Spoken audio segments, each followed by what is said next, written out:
오늘 아침에 대신증권에서 삼성전자와 SK하이닉스의 방향성을 분석을 했습니다. 목표 주가는 일단 27만 원으로 유지를 했습니다. 그러면서 아직도 적극 매수의 구간이다라는 전략 놓치지 않았습니다. 목표 주가 유지하는 이유는 영업이익에 대한 긍정적인 시각입니다. 올해 영업이익 전망을 높여 잡았습니다. 기존에는 201조였는데 40조 원 이상으로 올려잡았죠. 242조 원까지 봤는데 크게 두 가지입니다. 메모리 단에서 볼 수 있는 모멘텀 하나랑 메모리 이외의 모멘텀을 가지고 있는 분야, 그 두 가지로 나눠서 볼 수 있는데 첫 번째는 메모리 반도체 가격, 그 강세가 지속될 가능성이 굉장히 높다라고 판단은 한 듯합니다. 지금 여러 가지 업체에서, 그러니까 고객사들이 되겠죠.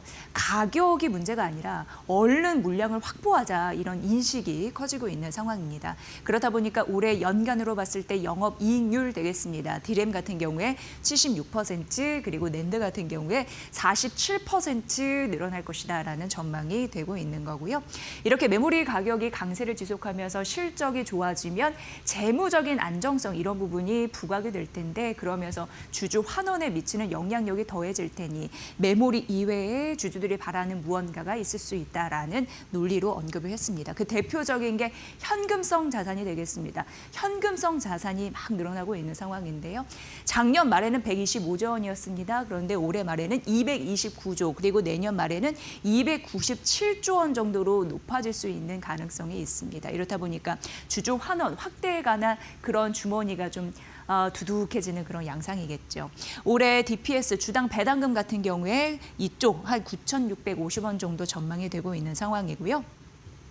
지금 재무 안정성에 의한 주주 환원 여력에 대한 부분들이 이제 크게 세 가지로 나왔는데, 대표적으로 배당금이라고 할 수 있겠고, 두 번째는 삼성 파운드리 경쟁력 회복이라고 해서 무엇보다도 지금 뭐니 해도 이란 전쟁 리스크 터지면서 공급망에 대한 이슈 있습니다. 그렇기 때문에 선제적으로 물량을 확보하자라는 고객사들의 니즈, 이런 부분만 보더라도 앞으로 더 물량은 확대될 가능성이 있는 상황이고요. 그런 니즈가, 그리고 결국 이런 부분에서 파운드리 내년 흑자 가능성, 이런 부분도 언급되고 있다라는 부분 저희가 말씀드린 바도 있습니다.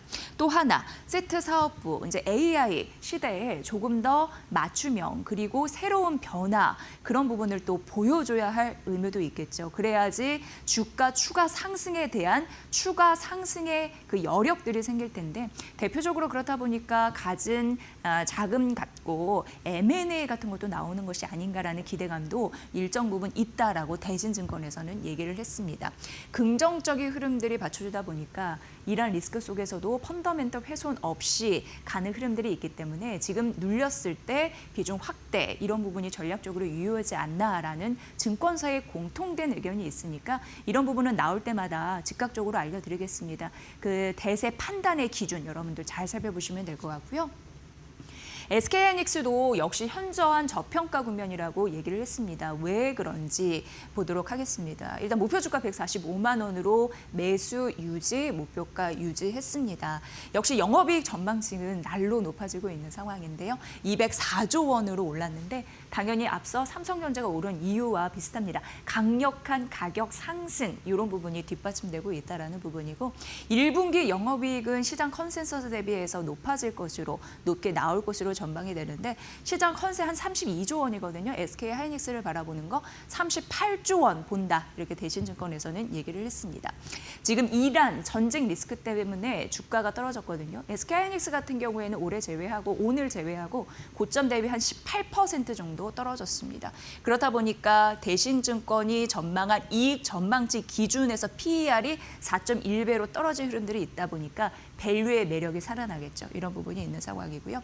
앞으로 이번 주 같은 경우에 이후 테크 업종, 반도체, 테크, IT 이쪽으로 긍정적인 모멘텀이 나타날 수 있는 이슈가 있는지 우리가 꼭 봐야 되는데, 마이크론 실적 발표를 대신증권이 언급을 했습니다. 19일 있을 예정이고요. 여기에서 초호황에 대한 신호들이 나타날 수 있는지 이미 시장은 기대하고 있다라고 얘기를 했고, 엔비디아는 GTC 2016 굉장히 중요한데요. 특히나 머니코드에서 언급해드린 바 있듯이 GTX 2016은 특히 낸드를 주목하셔야 될 것 같습니다. 낸드가 정말 큰 폭의 성장을 할 수 있는 기회적인 기회, 이런 시그널을 줄 수 있을지 굉장히 중요한 부분인데요.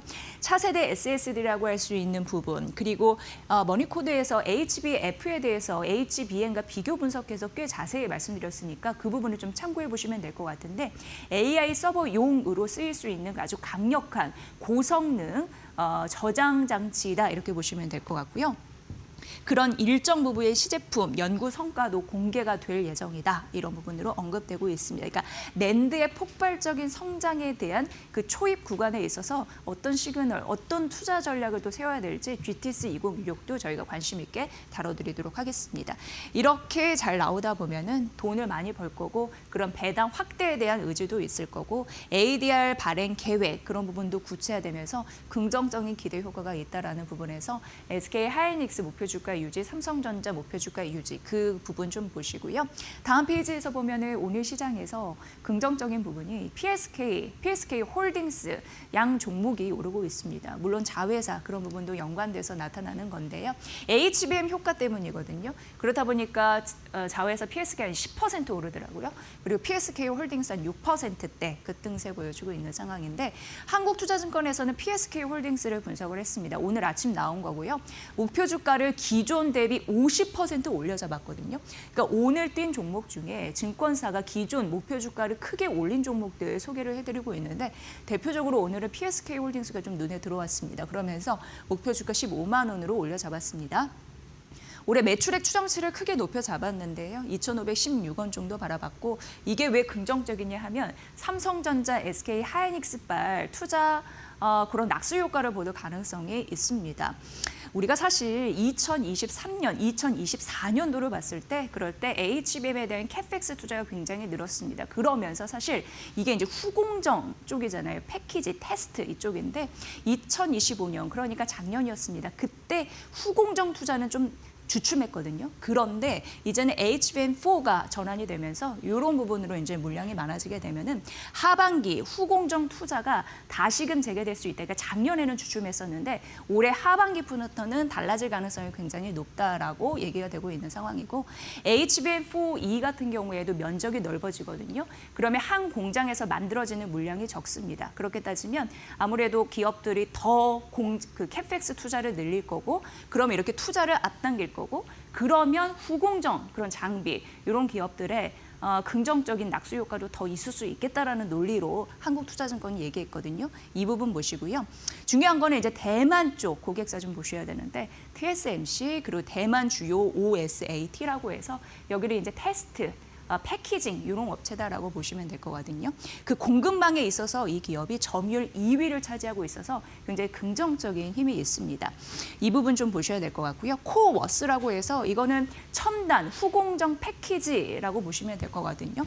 그 장비 매출이 긍정적인 대만 고객사 이런 흐름들로 더불어서 매출 성장을 유지할 가능성이 있다라고 언급되고 있습니다. 고로 결론을 얘기하면 SK하이닉스, 삼성전자 얘기하는 이유도 HBM 투자에 대한 확대 의지, 전략 이런 부분인데, 그 낙수 효과를 받으면서 PSK 홀딩스, 오늘 PSK 오르고 있다는 점 말씀드리면서 매출은 1년 사이에 22% 성장할 가능성이 있다는 데이터까지 언급이 됐습니다.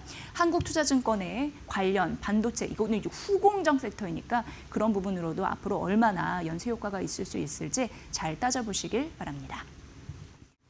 현대차 그때는 참 잘 갔는데 라고 생각하시는 분들 계시죠. 피지컬 AI, 로봇이라는 강력한 모멘텀을 상승하면서 기업의 이미지를 확 바꾸면서 그때 쭉 올라갔습니다만, 이후에 미국에서 또 관세 이슈 있었고 이란 리스크 있었고 이러면서 주가가 더 가지 못하면서 좀 밑에서 움직이고 있는데, 또 하나의 악재가 하나 터져 나왔습니다. 대형 SUV 신차인데요.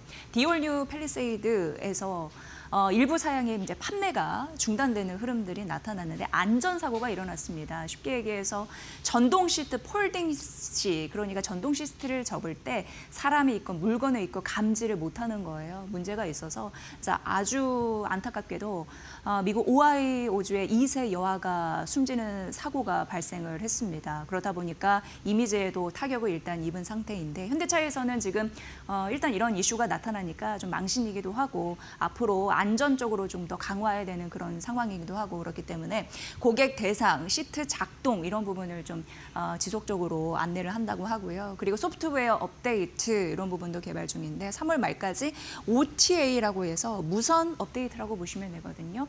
그러니까 자동차 정비소에 가서 리콜하는 것이 아니라 무선으로 업데이트를 해주면은 그 오작동, 오류난 부분을 좀 해결할 수 있다라고 인식을 하시면 됩니다. 그런 부분으로 좀 예정돼 있다라고 합니다. 그러면서 이제 대신증권이 현대차를 보면서 이번 이슈 아주 안타깝다라고 얘기를 하면서 어쨌든 신차에 대한 이미지 이런 추락 부분도 있고 생산 차질 이슈 있고 그리고 이제 리콜 비용 이런 부분은 있고 부분이 있으나 관련 실적 영향은 제한적이라고 하는데 제가 말씀드린 부분에서 이미 좀 힌트가 있습니다. 뭐냐면 OTA 무선 업데이트 이 부분이거든요. 그렇기 때문에 이쪽으로 해결이 가능하기 때문에 실적단에서는 리콜 비용 쪽만 되면 되니까 큰 문제는 없다라고 언급을 하고 있습니다. 그렇기 때문에 목표 주가 그대로 유지를 했습니다. 66만 원 그리고 매수 유지했습니다. 이런 부분으로 잘 커버가 될 수 있을지 눈여겨보시길 바라겠습니다. 자, 그리고 유가입니다.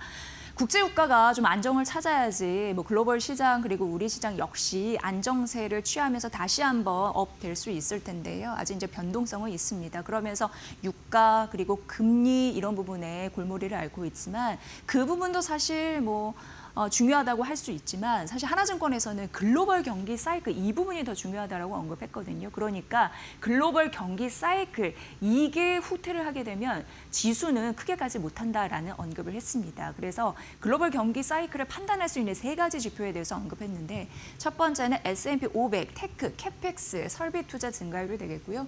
두 번째는 국내 반도체 수출 증가율이 되겠고요. 세 번째는 글로벌 반도체 기업의 영업이익률 되겠습니다. 그런데 이를 다 분석해 본 결과 하나증권에서는 이 3가지 지표가 모두 상승을 하고 있다라고 얘기를 하면서 높은 수익성이 3분기에서 4분기까지 유지될 가능성이 있다라고 하면서 이런 부분은 아직도 긍정적이다라고 언급을 했습니다. 이제 우리가 3월 중순입니다. 이제 4월을 앞두고 있는 상황인데요. 4월을 뭐니 해도 테크 실적이 굉장히 중요한 기점이 될 것 같습니다. 그래서 만에 하나 이쪽에서 실적이 예상에 부합한다면 증시가 상승 추세로 본격적으로 돌아갈 가능성이 있다라고 언급을 했습니다. 그렇다면 경기 사이클을 방향성을 감안해 봤을 때 시장을 다시 한번 리딩할 수 있는 업종을 우리가 지금부터 계산을 잘 해봐야 될 텐데요. 대표적으로 보면 S&P 500 반도체 되겠고 소프트웨어 되겠고 투자은행 쪽 되겠습니다. 그리고 코스피에서는 반도체, 방산, 자동차 업종이 언급됐으니까 이 부분 보시면 될 것 같습니다. 현재 이익은 증가하고 있는데요. 이란 리스크 때문에 주가가 깎였습니다. 그렇기 때문에 밸류 매력이 있다라는 부분이거든요. 현재 공식상에서는 이란 리스크 때문에 주가가 떨어진 그러나 실적에 대한 이익 가시성이 높은 업종과 종목은 여전히 긍정적이라고 하는 게 공통된 멘트라서 이런 부분 발빠르게 지금부터 찾아보시기를 권유드리고요. 이거 하나증권의 분석이라는 점도 다시 말씀드립니다. LG화학, 그렇다면 유가 때문에 좀 보폭을 좁혀야 되는 그런 종목들도 우리가 옥석가리기를 잘 해야 될 텐데요. 대표적으로 LG화학, 오늘 현대차증권에서 목표 주가를 낮췄습니다. 그래서 말씀드리면 목표 주가 51만 2천 원에서 40만 원으로 낮춰지는 흐름들이 있는데 일단 석유화학, 업황, 양극재 이런 부분에 대해서 긍정적인 모멘텀을 찾을 수가 없더라고요. 석유화학, 에비타 같은 경우에는 본업에서 얼마나 이익을 벌어들였나를 보는 건데 그게 1조 넘는 부분에서 4,800억 원을 좀 쪼그라든 흐름들이 있었고 첨단 소재, 특히 양극재 부분 같은 경우에도 에비타가 이만큼 줄은 흐름들이 있었습니다. 게다가 중동 리스크 때문에 원유 소송에 차질을 빚는데 그게 NCC 가동률 하락 가능성이 있다고 하거든요.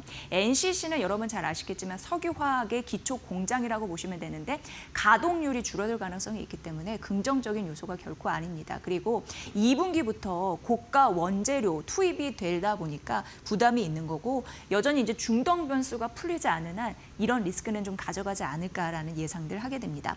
양극재도 결코 좋지는 않게 평가가 되더라고요. 상고하저 뒤에 갈수록 저잖아요. 다만 기저효과 기저 효과가 있었습니다. 그렇기 때문에 출하량 자체는 50% 성장할 것이다라는 전망치는 나와 있습니다. 다만 뭐 석유 업황이나 양극재 이런 부분에서 불편한 진시 우리가 마주해야 되지만 그래도 밸류에 대한 매력은 있다라고 판단되는 게 LG 에너지 솔루션의 지분 가치 LG화학이 보유하고 있기 때문인데요. 여기에서 지분 거의 80% 갖고 있는 바 이런 부분으로 봤을 때 떨어진 주가, 저평가 매력은 있다라고 봤습니다. 하지만 이런 부분이 고루 좋지 않았기 때문에 목표 주가는 낮췄다라는 점 설명드립니다. 네, 이제 조선주 좀 보셔야 되는데요. SK증권에서 꽤 분석을 좀 잘 해놨더라고요. 좀 소개해드리고 싶었습니다. 가져와 보면 지금 이란 리스크가 생기면서 글로벌 에너지 안보에 대한 주격성이 더 급부상하고 있는 와중입니다. 그런 상황에서 아시아, 유럽, 중국, 일본의 행보들이 지금 점차적으로 나오고 있는 상황인데요. 아시아는 이번 계기로 LNG 공급처를 다변화할 것으로 예상이 됩니다. 워낙 중동에 대한 의존도가 높았는데 이를 줄이고 미국산 LNG를 수입할 가능성이 굉장히 높아진 그런 상황입니다. 유럽 같은 경우에도 이미 경험을 했습니다. 러시아, 우크라이나 전쟁 때 이런 부분을 거치면서 러시아 LNG, 중동 LNG 의존도 줄이고 있는 양상 이미 있었고요. 중국 같은 경우에는 15차 계획, 종합 계획을 발표를 했었는데 5개년 개혁입니다. 여기에서 굉장히 우리가 놓치지 말아야 될 부분이 해운과 조선에 대한 전략을 강화하겠다. 해양 경제를 굉장히 중요하게 보고 있습니다. 그쪽에서 고부가 선박으로 전환하겠다. 대표적으로 LNG 운반선 되겠고 대형 컨테이너선 되겠습니다. 해양 플랜트가 있습니다. 이런 부분으로 고부가 선박에 대한 전환 이런 부분들이 있겠고 친환경 선박, 스마트 조선이라고 해서 디지털 그리고 뭐 스마트화 이런 부분으로 생각하시면 되는데 그런 부분도 가속화하겠다라는 의지를 이미 천명을 했습니다. 그렇기 때문에 중국도 에너지 안보 이런 부분 신경 쓰고 일본을 좀 잘 보셔야 되는데요. 사실 이게 7년 만에 LNG 운반선을 다시 만들겠다, 여기에 뛰어들겠다라고 얘기를 했거든요. 이런 부분 이제 일본도 에너지 안보 이런 부분에서 중국 굉장히 신경을 쓰고 있다라는 데 좀 방점을 찍어보셔야 되는데 일본이 지금 7년 만에 이 LNG 운반선 건조에 뛰어든다라고 했는데 이게 과연 우리나라와 중국의 위협이 되겠느냐라고 분석을 해봤을 때 SK증권은 그렇게 위협적이진 않다라고 분석을 했습니다. 이유는 7년 전이라고 했잖아요. 그러면 2019년입니다. 2019년도에 일본은 어떠한 조선 같은 경우 배를 만들고 인도한 적이 없고요. 수주 한 건도 없고요. 인력 없습니다. 그리고 투자를 잘 하지 않았기 때문에 보수적인 투자를 했기 때문에 슬롯이 부족합니다. 여러 가지 상황 속에서 지금 우리와 경쟁할 상황도 중국과 경쟁할 상황도 아닙니다. 그렇기 때문에 일본은 해봤자 큰 영향을 미치지 못한다라는 부분입니다. 다만 우리가 여기서 생각해 볼 거리가 있는 게 SK증권에서는 조선주 비중 확대 전략을 해야 된다라고 하면서 일본이 7년 만에 조선소 LNG선 재진입을 노리고 있는데 우리나라의 본행제 기업들은 긍정적이라고 합니다. 본행제 같은 경우에 여러분 잘 아시겠지만 차가운 온도를 유지하는 거거든요. 그러니까 뜨거운 열이 들어오는 거를 단열, 막는다라는 의미에서 한국카본과 동성화인텍이 수혜를 입을 수 있다라는 언급입니다. 왜냐하면 이런 업체 같은 경우에는 우리나라에 먹을거리가 있었지만 앞으로 일본 시장 이런 부분이 개방이 되면은 일본의 먹거리도 들어올 것이기 때문에 이런 본행제 수요는 높아지면서 긍정적인 매기가 쏠릴 수 있다는 가능성이고요. SK증권은 조선주 비중 확대 전략 유지하라고 얘기하면서 두 가지 토픽을 제시했습니다. 대표적으로 HD 한국조선해양과 HD 현대중공업인데요. 저는 HD 현대중공업을 조금 더 말씀드리겠습니다. 왜냐하면 이 부분을 더 언급했거든요. SK증권이요. HD 현대중공업을 왜 얘기를 하냐면 HJ중공업의 최대 주주가 있는데 그 최대 주주와 군산조선소, 자산양수도 MOA를 체결했습니다. 그런데 이거는 먼저 도장 찍기 전에 설비와 공장부터 좀 가져와서 이제 그것만 넘겨받아서 일단 해보는 거. 그래서 이런 부분이 잘 되면 최종 도장을 찍는 그런 형태다라고 보시면 될 것 같습니다. 그래서 군산조선소 같은 경우에는 대형 조성 관련 인프라를 확보했기 때문에 앞으로 뭐 특수선 MRO나 유지 보수 건조 이런 부분에 해당이 되겠죠. 또 대형 선박을 건조하거나 이런 부분으로 가치를 좀 부여받을 가능성이 있습니다. 그렇기 때문에 HD 현대중공업 군산조선소의 가치 증대에 따른 모멘텀 이런 부분을 함께 엮었더라고요. 그래서 앞으로 관심주, 탑픽으로 이런 두 종목을 제시했으니까 잘 참고해 보시면 될 것 같습니다. 네, 그리고 이제 DB증권에서 주총 시즌을 얘기했는데 딱 시기적으로 좀 맞는 그런 보고서였습니다. 그래서 설명을 해드리도록 하겠습니다. 3월 중하순, 오늘이 이제 3월 딱 중순 정도 되는데 하순은 이제 주총 시즌입니다. 대부분의 상장 기업들이 12월 결산 법인이 있는데 그 이후에 3개월 안에 주주총회를 개최를 해야 됩니다. 그렇기 때문에 지금은 주총 시즌 이제 진행이 될 거고요. 이런 리스크 때문에 사실 약간 아쉬운 게 상법 개정에 대한 모멘텀이 희석이 됐습니다. 상법 개정 수혜주 이런 부분이 그렇기 때문에 앞으로 이런 부분에서 다시 한번 좀 치고 올라갈 수 있을지 그 아이디어를 제시한 부분이고요. 당연히 상법 개정 시행 이런 부분에 대해서 기업이 그런 부분을 이제 발표할 거리가 좀 많을 수 있다라는 시나리오 하에서 좀 출발이 됐습니다.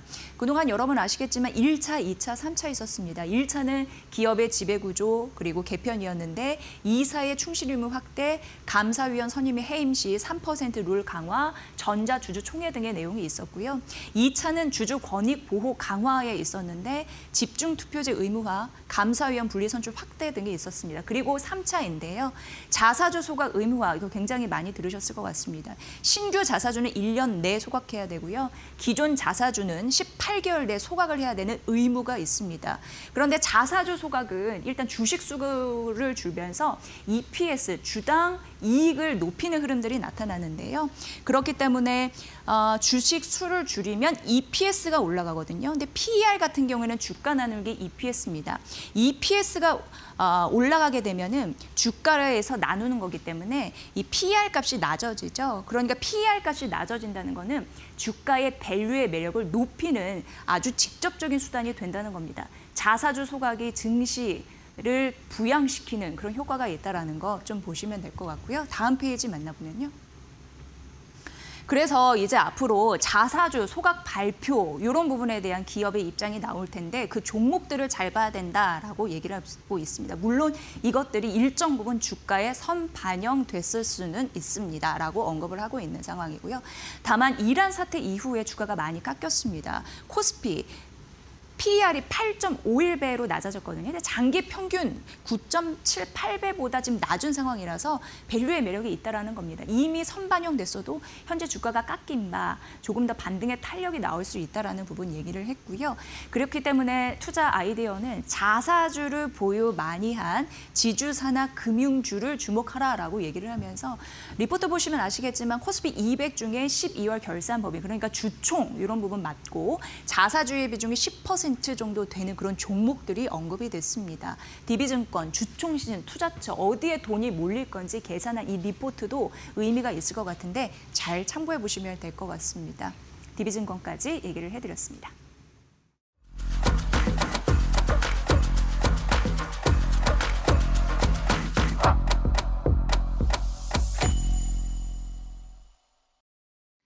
엔비디아 연례 행사에서 젠슨항 CEO가 여러 가지 얘기를 했는데 인상적인 것만 모아서 여러분께 말씀을 드려야 될 것 같습니다.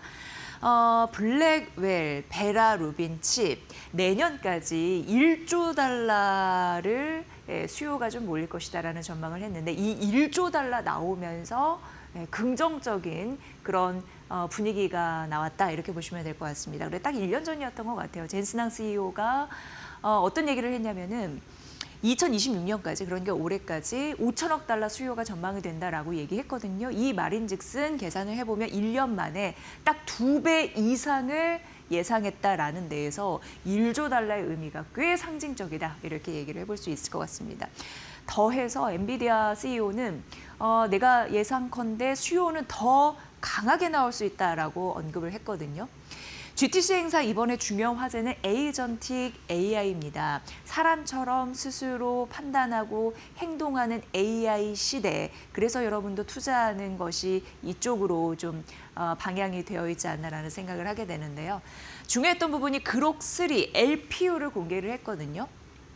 근데 작년 12월이었습니다. 200억 달러, 우리나라 돈으로 30조 원 정도 규모가 될 텐데 그러니까 여기는 보면은 그 TPU, 구글 TPU를 그러니까 기술 이런 부분에 대해서 만들어낸 창업자들이 또 만든 회사가 그록 아니겠습니까? 그런데 작년 12월에 30조를 들어서 기술 라이선스 계약 체결을 했습니다.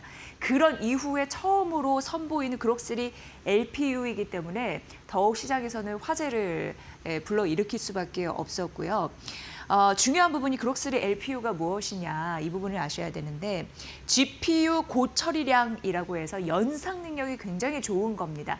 게다가 LPU 저지연이라고 해서 응답 속도를 빠르게 하는 겁니다. 지연되는 것을 빠르게 막는 이렇게 생각하시면 되는데요. 그러니까 AI 시대의 추론 영역으로 가면서 대규모 언어 모델에 있어서 추론, 그래 빠르게 응답하는 것이 굉장히 중요한데 그 시간을 최적화한 기술이다 이렇게 생각하시면 좀 이해가 쉬우실 것 같습니다. 그래서 AI 추론 특화 기술이라고 해놨고 그것을 처음으로 이 이슈 기술 라이선스 계약 이후에 공개된 그런 부분에서 화제가 됐다라는 점 말씀드립니다. 한 3분기 출하가 될 것으로 예정이 되어 있습니다. 얼마 안 남았습니다. 근데 이게 우리나라 입장에서는 굉장히 중요했던 시그널이 오늘 삼성전자가 튀는 이유일 수 있는데요. 삼성전자 파운드리의 먹거리가 확실히 있구나라는 걸 인지했다라는 거. 왜냐하면 젠슨항 CEO가 다음 페이지 보면은 삼성 고마워요라고 얘기를 했거든요. 중요한 흐름들 다음 페이지에서 만나보면요.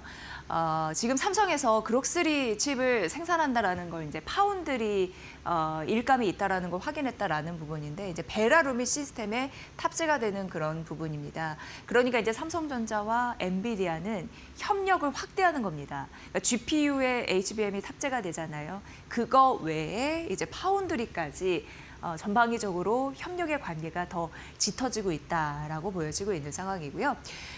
또 중요한 의미가 하나가 있는 게 전 시장에서 HBM4E에 대한 실물 칩을 공개를 했습니다. 사실 이게 어떻게 보면 경쟁사를 의식한 그런 시그널일 수도 있거든요. 경쟁사 하면 SK 하이닉스와 그리고 마이크론을 생각할 수가 있는데 그 실물 칩을 공개했다라는 점 있고 코어 다이 웨이퍼도 첫 공개를 했습니다. 근데 HBM 같은 경우에는 칩을 이제 수직으로 따다닥 이제 쌓는 그런 부분인데 맨 밑에 있는 거 이제 다이라고 하잖아요. 그래서 코어 핵심이 될 수 있는 AI 반도체의 그 맨 밑에 있는 그런 칩 관련해서 그 웨이퍼를 처음으로 공개했다라는 점. 하반기 샘플 출하가 될 것으로 예상되는데 이런 부분으로 또 긍정적인 그런 흐름들이 좀 나왔습니다. 이렇게 된다면 베라, 루빈, 굉장히 엔비디아에 있어서는 핵심적으로 밀고 가는 이제 차세대 그런 제품이 되겠는데 그 플랫폼에 메모리 전반적으로 삼성전자가 개입이 되어 있다는 걸 우리는 확인할 수가 있거든요.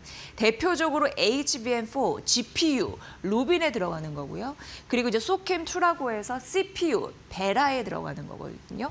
그리고 여기 보면 스토리지, 기업용 SSD, 저장 장치 이런 부분으로 그렇기 때문에 메모리 전반적으로 삼성전자가 엔비디아에 결속돼 있다라는 걸 확인을 할 수 있었다라는 부분 말씀드립니다. 오늘 삼성전자 잘 가고 있는 장중 한 4% 오르나요? 그런 흐름들 이어지고 있는 그런 상황이고요. 더해서 이제 현대차도 긍정적인 흐름들이 나타나고 있는데 왜 이런 얘기 많이 듣잖아요, 우리가. 그리고 실제적으로 사업하시는 분들도 이런 얘기 많이 합니다. 누군가의 마음을 설득시킬 때 전화보다 만나는 것이 낫고 만나면서 밥 한 번 먹는 게 낫고 밥 먹으면서 음료 한 잔 하는 게 굉장히 중요하다. 근데 오늘 대부분의 기사에서 보니까 깐부 회동에 대한 효과라고 언급이 되더라고요. 그러니까 그때 작년에 10월에 깐부 회동, 치맥 회동을 하면서 그 했던 협업, 그리고 올해 1월이었던가요? CES 2016에서 또 엔비디아 CEO와 어쨌든 만났는데 젠슨항 CEO와 만났는데 이런 흐름들이 순차적으로 사업 극적인 고리를 잘 풀고 있구나라는 것을 좀 인지할 수가 있었습니다. 그러면서 오늘 또 무슨 얘기가 나왔냐면 현대차도 엔비디아와 로보택시 협업을 한다라는 이슈 나왔습니다.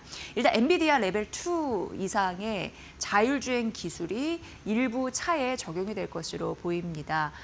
이렇게 단기적으로 가고 이제 중장기적으로 봤을 때 레벨 4의 로보택시 이런 부분으로도 서로 협력해서 전략을 짤 것으로 예상이 되고 있습니다. 그러니 어떻게 보면 현대차 같은 경우에는 자율주행이나 SDV라고 해서 소프트웨어 차량 이쪽으로 방점을 찍으면서 지금 전략을 추구하고 있는데 이런 기술을 또 적용시키면서 전방위적으로 기술 난이도를 높이기 위한 여러 가지 시도를 할 것이다. 이렇게 예상이 되고 있는 상황이고요. 자율주행 합작법인이 있잖아요. 모셔널, 그를 중심으로 기술을 고도화할 것이다라는 전략 이미 이제 내보인 그런 상황입니다. 글로벌 기술 협업은 엔비디아가 대표적으로 되겠지만 자체적으로 또 개발을 좀 병행할 것이다라는 현대차의 의지도 알 수가 있었는데요. 그러니까 대표적으로 자율주행, 피지컬 AI 시대에 굉장히 중요한 핵심 모멘텀인데 최고의 기술을 보이기 위한 그런 전략들이다라고 보시면 됩니다. 어쨌든 엔비디아 젠스낙 CEO가 한 얘기 중에 삼성그룹도 있었고 그리고 현대차그룹도 있었고 그런 약소 효과를 받아서 오늘 시장이 갈 수 있는 동력을 제공했다. 이렇게 정리를 해볼 수 있을 것 같습니다. 매일 아침 머니코드에서 해외 증권사, 국내 증권사에서 바라보는 주식 그리고 기업, 가치에 대한 전망들을 담은 리포트 소개를 해드리고 있는데요. 오늘 DB증권에서 셀트리온 분석을 해놨습니다. 셀트리온 그리고 삼성바이오로직스 이런 부분 우리가 면면을 잘 봐야 되기 때문에 좀 소개를 해드리도록 하겠습니다. 일단 DB증권에서는 목표 주가를 상향시켰네요. 29만 원으로 그리고 매수 전략을 유지를 했습니다. 보니까 영업이익, 그러니까 실적에서 긍정적인 포인트를 좀 찾았습니다. 올해 영업이익이 1조 6,573억 원 정도 될 것이다라는 예상치가 나와 있는데 1년 사이엔 40% 이상 성장한 그런 수치를 받아들일 가능성이 있다라고 하면서 상반기보다 하반기가 좀 더 높을 것으로 예상이 됐는데 상저하고 패턴 이번에 보일 것이다라는 가능성이 있습니다. 크게 보면은 고마진 제품 그런 부분이 있고 미국 공장에 대한 긍정적인 흐름이 있고 이렇게 두 축으로 나뉘는 것 같습니다. 일단 바이오시밀러 같은 경우에도 제품에 대한 긍정적인 실력 발휘 이런 부분 그러니까 고마진 신제품이 확대되는 그런 영향 안에 있는 상황이고요. 매출 원가율도 개선이 되면서 실적 성장에 반영될 가능성이 높다라는 부분입니다. 그리고 여기서 중요한 부분이 브랜치버그 공장인데 뉴저지에 있더라고요. 근데 브랜치버그 공장 인수 이런 부분 때문에 혹시나 영업이익이 훼손되지 않을까라는 우려가 있었음에도 불구하고 DB증권에서는 큰 문제 없는 것으로 파악했고 이게 오히려 성장 동력이네요. 일단 2월에 가동을 시작을 했는데 앞으로 2분기부터 3년간 그러니까 계산해보면 2029년 1분기까지가 되겠습니다. 6,800억 원의 공급 매출이 발생할 가능성이 있다라는 부분인데요. 미국 공장에 대한 긍정적인 효과 이런 부분으로 추가 상승 동력들 확인해 보시면 될 것 같고요. 일단 중요한 건 셀트리온에서 바로 이 부분이었습니다. 제약 바이오 업종 중에 최고의 주주 환원 결정 이런 모멘텀을 갖고 있는 대표적인 기업이다라고 하면서 사실 픽한 거였거든요. 자사주 911만 주 소각 결정을 했습니다. 이 규모를 보시죠. 1조 9,268억 원. 제약 바이오 업종 중에서 가장 큰 규모의 자사주 소각 결정입니다. 전체 보유 자사주 보면은 1,234만 주입니다. 약간 비죠. 그게 바로 323만 주 되겠습니다. 이거는 미래 성장 동력에 쓰겠다라는 거고 이거를 제외한 대부분의 자사주가 완벽하게 소각 결정될 것으로 보입니다. 결정 났으니까 소각될 것으로 보입니다. 그리고 주주총회에서 한 주당 750원의 현금 배당을 결정한 바 가장 어떻게 보면은 시장 요구에 부응한 상법 개정 이후에 미리 이런 부분을 좀 쏟아낸 것이 아닌가라는 생각이 들 정도인데요. 이런 부분을 차근차근 밟아가고 있다라는 점 말씀드립니다. 뭐 셀트리온 같은 경우에는 23년부터 매년 1조 원 이상의 자사주 매입 소각은 있었던 바 이런 부분에서 굉장히 신경 쓰고 있네요. 목표 주가 상향 이후 이런 부분이 좀 반드시 들어가니까 이 부분도 참고해 보시면 될 것 같고요. JP모건에서 삼성바이오로직스도 분석을 했는데 앞서서 셀트리온의 굉장히 중요한 추가 상승 동력이 미국 공장 아니었습니까? 이 부분도 있습니다. 그래서 함께 좀 연계해서 말씀드리면요. 목표 주가 260만 원 비중 확대 유지 JP모건에서는 얘기를 하고 있었고요. 사실 삼성바이오로직스는 그동안 주가가 그렇게 튀진 못했습니다. 이유가 있었습니다. 좀 아쉬웠는데 육공장 발표 지연 이슈가 있었고 미국 성공 전략에 대해서 약간 정보가 미흡했습니다. 그렇기 때문에 그런 부분으로 주가가 좀 내리는 흐름들이 있어서 시장 수익률을 올라가지는 못했습니다. 하지만 올해는 좀 달라질 것이다라는 게 구체적으로 언급이 됐는데요. JP모건에서는 올해 매출을 15에서 20% 성장할 것이다라고 예측을 했습니다. 가이던스이고요. 영업이익률 같은 경우에도 40% 중반을 유지할 것이다라고 봤고 3월에 이제 미국 공장 인수가 완료가 예정이 되면 이거에 대한 모멘텀도 붙는다. 추가적인 성장 동력이다라고 언급을 했네요. 작년에 영업이익률이 45% 났거든요. 그러니까 1년 사이에 한 40% 가까이는 그런 성장을 냈는데 이때 1공장에서 4공장 풀가동을 했습니다. 그런데 3월 미국 공장 완료가 되고 그리고 6공장 앞으로 이런 부분에도 기대 요인이 있으니 향후 생산 확대, 실적, 매출에 이제 더해지는 여력들 이런 부분이 주가의 동력이다라는 계산이니까요. 이 부분 참고해 보시면 될 것 같습니다. 네, 포스코 인터내셔널 보도록 하겠습니다. 오늘 아침에 하나증권에서 분석을 했고 목표 주가 9만 원으로 올려잡았고 기존 대비해서 18% 정도 상향 조정된 목표 주가다 이렇게 언급을 해드리고요. 이게 원자재 부분과 발전 부분으로 좀 나눠서 보면 원자재 가격은 좀 오르기 때문에 에너지 사업 기여도가 좀 높습니다. 하지만 발전 부분에서는 좀 희비가 엇갈리는 부분은 있습니다만 그래도 아시아 LNG 현물가가 오름에도 불구하고 미국산 LNG 도입 4분기부터 반영이 되면 이게 믹스 효과가 있다라고 언급을 하더라고요. 그런 부분으로 아시면 될 것 같고요. 현금 흐름은 굉장히 안정적인 기반을 닦고 있다고 합니다. 그래서 이 현금 갖다가 신규 사업에 대한 확장, 그런 모멘텀이 있을 수 있다라는 가능성 있네요.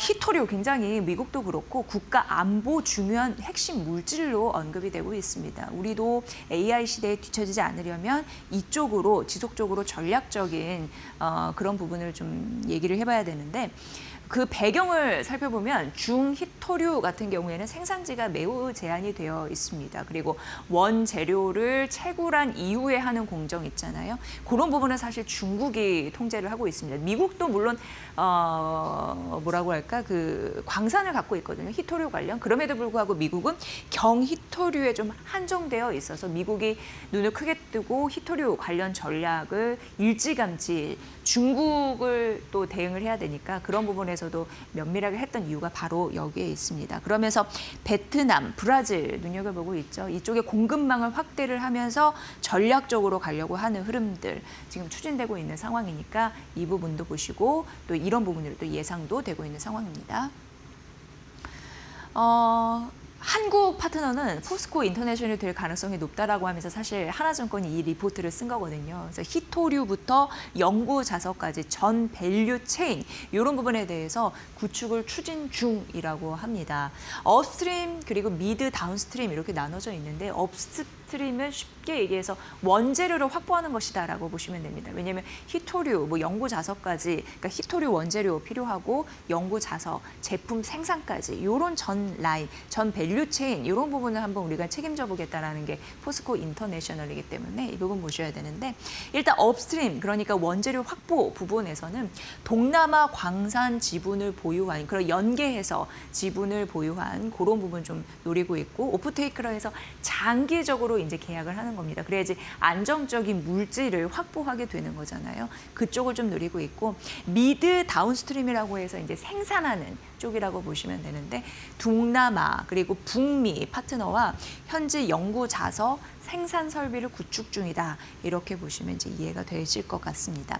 포스코 인터내셔널은 에너지 밸류 체인을 확장하려는 노력 지속적으로 하고 있는데 대표적으로 구동 부품 그다음에 에너지 저장 장치, 배터리 관련해서 BESS, 2차 전지 소재 이쪽입니다.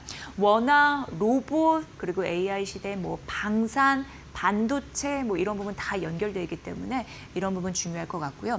전기 강판 이런 생산 이런 부분으로도 좀 유명한데 전기차 발전용 모터 변압기 이런 부분 전기 강판 쓰입니다. 그렇기 때문에 공급망 안정성 이런 부분도 좀 신경을 쓰고 있다라는 부분에서 중요할 것 같습니다.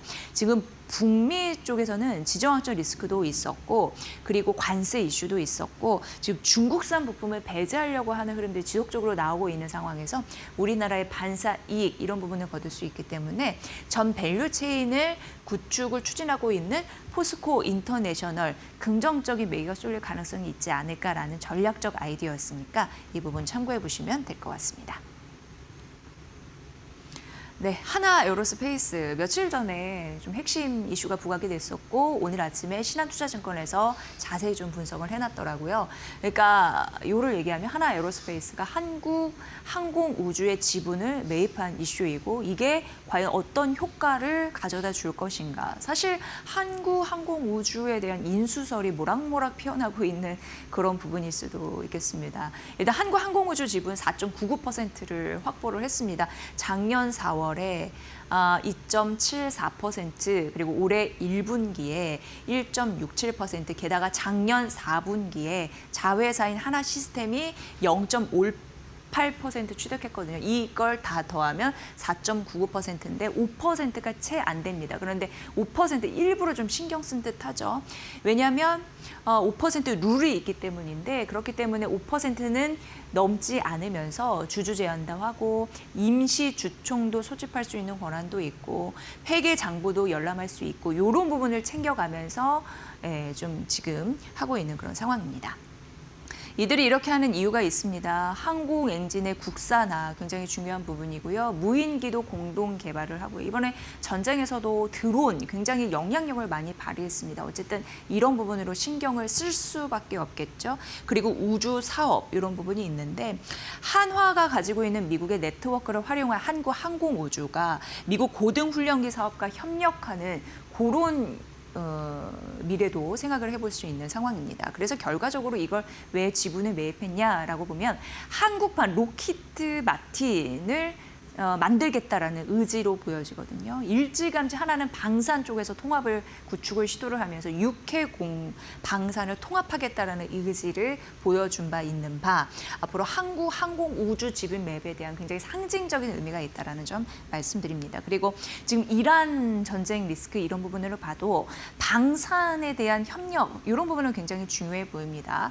수출 그렇기 때문에 더 늘어날 가능성이 있고요. 스페이스X 오늘 시장에서 보면 스페이스X 관련주도 오르고 있는 흐름들이 나타나고 있는데 스페이스X 민간 기업에 대한 그런 참여 그게 국가 경쟁력에도 굉장히 결정적인 영향을 미칠 수 있는 바 그렇기 때문에 뭐 이런 부분으로 인수설이 또 모락모락 나는 부분이 있겠죠. 하지만 지금 하나 에어로스페이스는 우리는 전략적인 협력 파트너다라고 일단 선을 그은 상황인데 앞으로의 행보는 좀 보셔야 될 것 같고요. 그래서 인수 가능성 논의가 부각될 가능성도 언급이 되고 있습니다. 신한투자증권의 이런 전략적인 흐름들 보고서 잘 보시면 될 것 같습니다.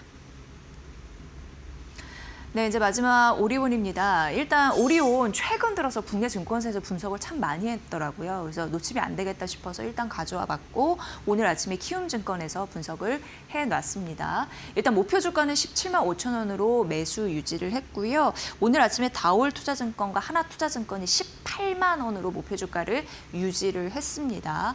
일단 2월에 4개국 영업이익이 좀 증가하는 흐름들이 있었는데 춘절 이때를 제외하더라도 그래도 실적이 괜찮게 나왔습니다. 실적이 받쳐주기 때문에 해외 법인이 잘 되기 때문에 이런 부분으로 좀 연관성이 있었습니다. 그리고 이제 중국 같은 경우에는 성장성이 괜찮은 게 간식 매출이거든요. 그 부분 증가하고 있고 베트남이 소비가 회복이 되면서 굉장히 3년 만에 두 자릿수 매출 성장률을 보이고 있는 바 중국과 베트남의 성장 이런 부분을 좀 긍정적으로 파악을 했습니다. 그러면서 올해 영업이 한 20% 성장 가능하다라고 봤고요. 위안 위안화, 루블화 이런 강세로 매출과 영업이익에 대한 효과가 더 있습니다. 이런 부분 참고해 보시고요. 러시아 같은 경우에도 설비 투자적으로 확대하고 있는데 비스킷, 젤리 이런 부분의 제품을 좀 다각하고 있는 흐름들이 나타나고 있습니다. 오리온, 최근 국내 증권사가 분석 많이 한 이유 좀 궁금해서 찾아봤더니 이런 이슈가 있었고요.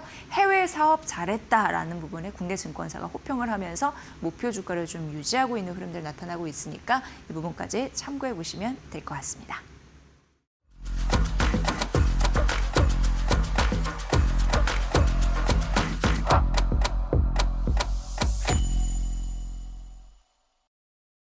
어제 저희 머니코드에서도 마켓나우 2부에서도 엔비디아의 GTC 2026에 대한 정보를 발빠르게 전해드렸는데 아직까지 그 여운은 계속되고 이에 대한 투자 전략이 시장에 미치는 파장 이런 부분을 잘 계산하셔야 될 것 같습니다.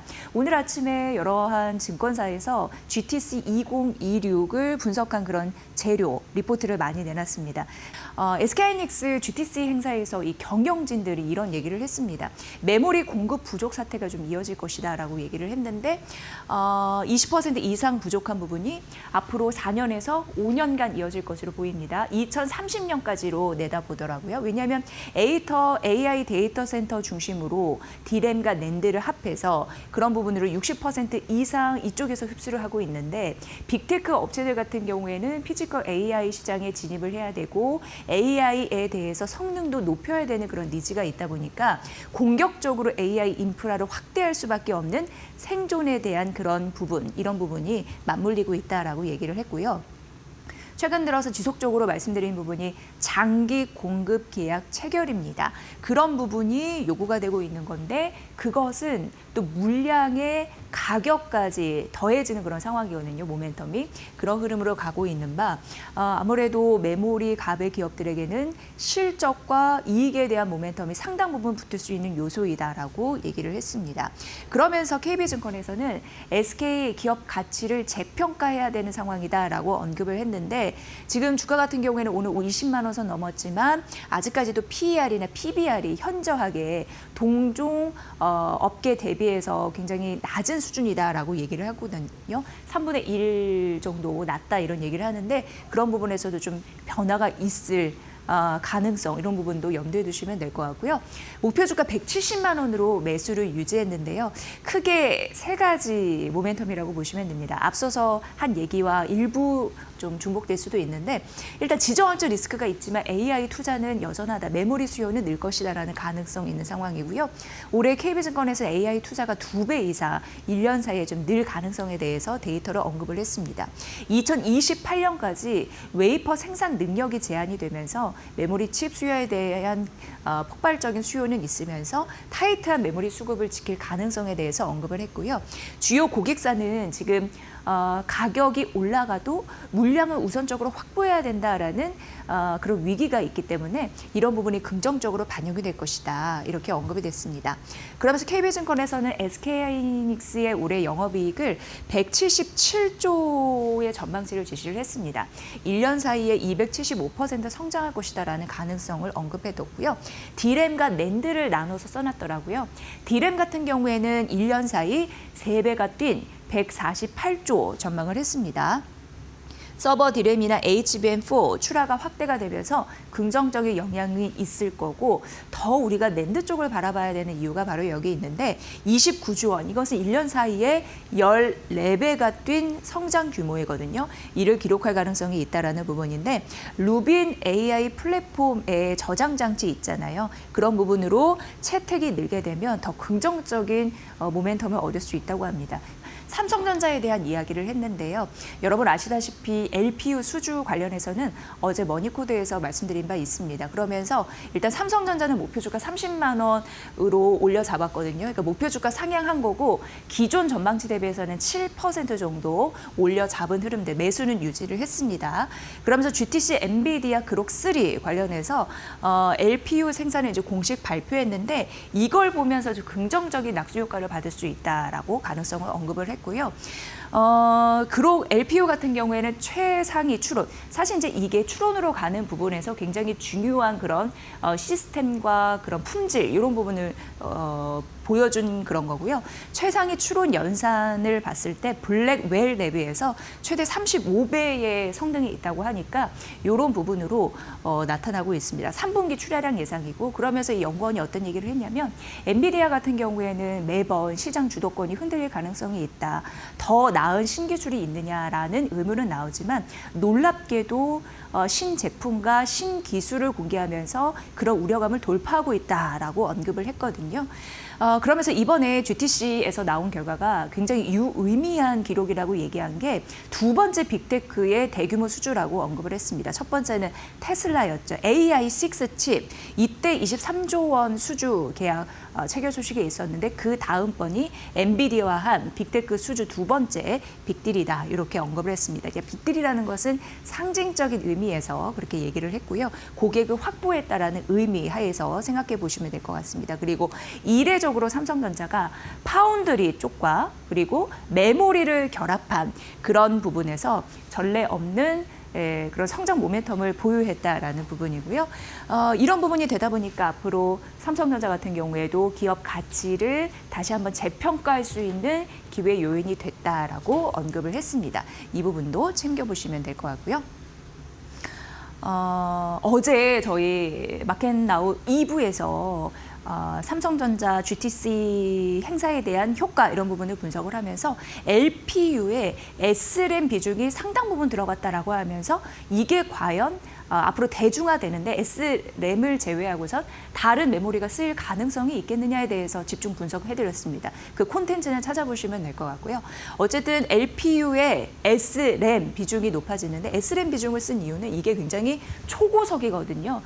속도가 굉장히 빠른 거라고 보시면 되고 D램 대비해서 그리고 빠르게 추론이라는 것이 대답을 빠르게 해야 되잖아요. 그래서 지연 속도를 뭐라고 할까 지연을 방지한 거라고 보시면 되는데 그런 대표적인 메모리라고 보시면 됩니다. 하지만 모든 것은 희비가 좀 엇갈리죠. 좋은 게 있으면 단점이 있는데 속도가 굉장히 빠른 대신 트랜지스터 6개 구조로 되어 있다고 하는데 D램 대비해서도 면적이 10배, 굉장히 큽니다. 그리고 가격도 어느 정도 나갈 수 있습니다. 그런 부분이 있기 때문에 어제 한 번 더 생각을 해봐야 되지 않나 대중화에 대해서 그래서 이게 바로 중간 다리 아니냐 이런 얘기도 나오지만 우리는 일단 삼성전자를 바라봐야기 때문에 삼성전자 이슈로 봤을 때 추론칩 향후 확대될 가능성이 있는 와중에 SRAM의 비중이 높아진다는 거는 앞으로도 이쪽 공장에 대한 물량 늘어날 가능성이 있기 때문에 파운드리 쪽에서 긍정적인 매수세가 물량이 더 들어올 수 있다라는 가능성을 언급을 했습니다. 미래에 있어서는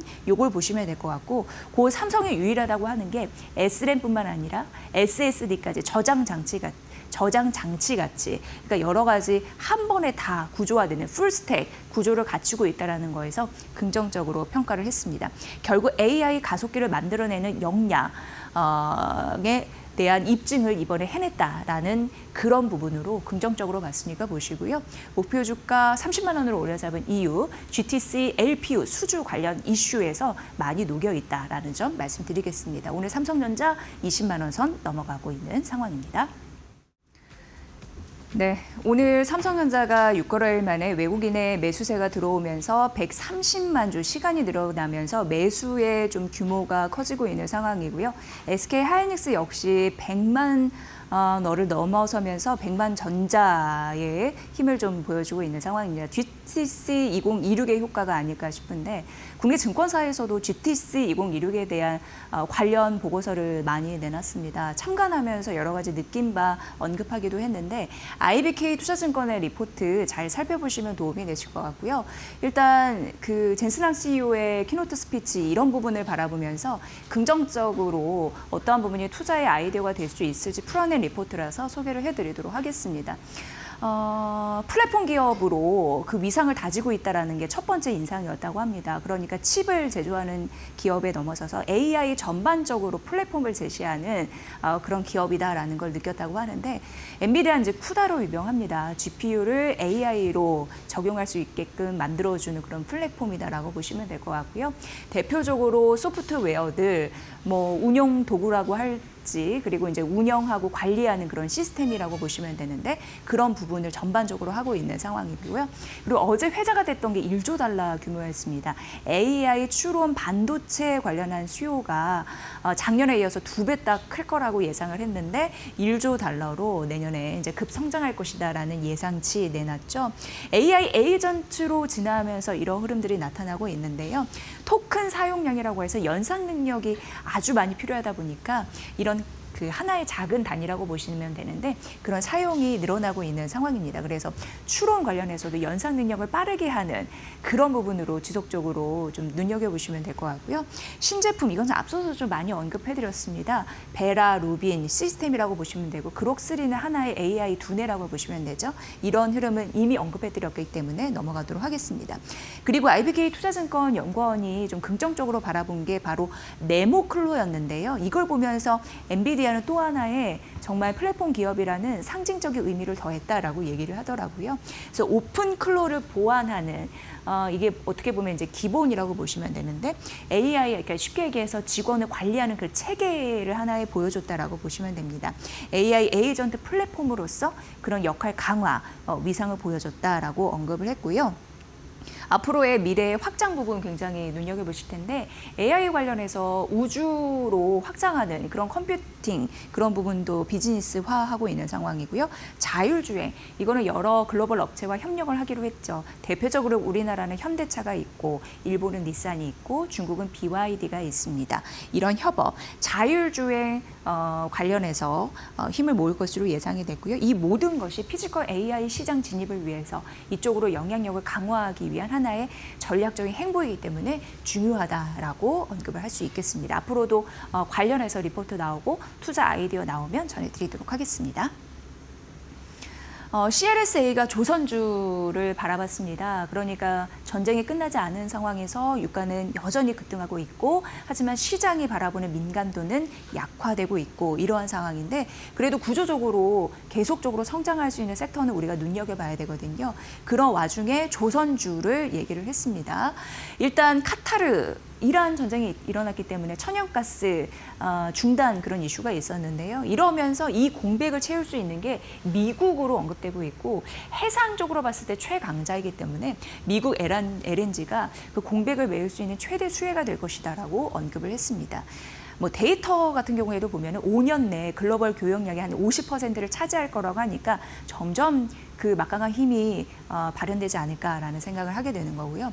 지금 전반적으로도 에너지 구축에 대해서 중요하고 그걸 공급망을 다변화하는 것도 매우 중요하다는 걸 이번 미국 또 이란 전쟁을 통해서 우리가 알 수 있는데 이런 흐름이 나타나다 보니까 미국 자체적으로도 에너지 이런 전략적인 투자 그리고 그걸 받아들이는 데 있어서 승인에 대한 문턱이 낮아지고 있는 상황입니다. 대표적으로 벤처 글로벌 같은 경우에도 이미 추가적으로 승인이 났고 다른 기업 같은 경우에도 생산 계획을 지금 추진하고 있는 바 이런 부분으로 빠르게 처리가 되고 있다라는 흐름을 통해서도 알 수 있고요.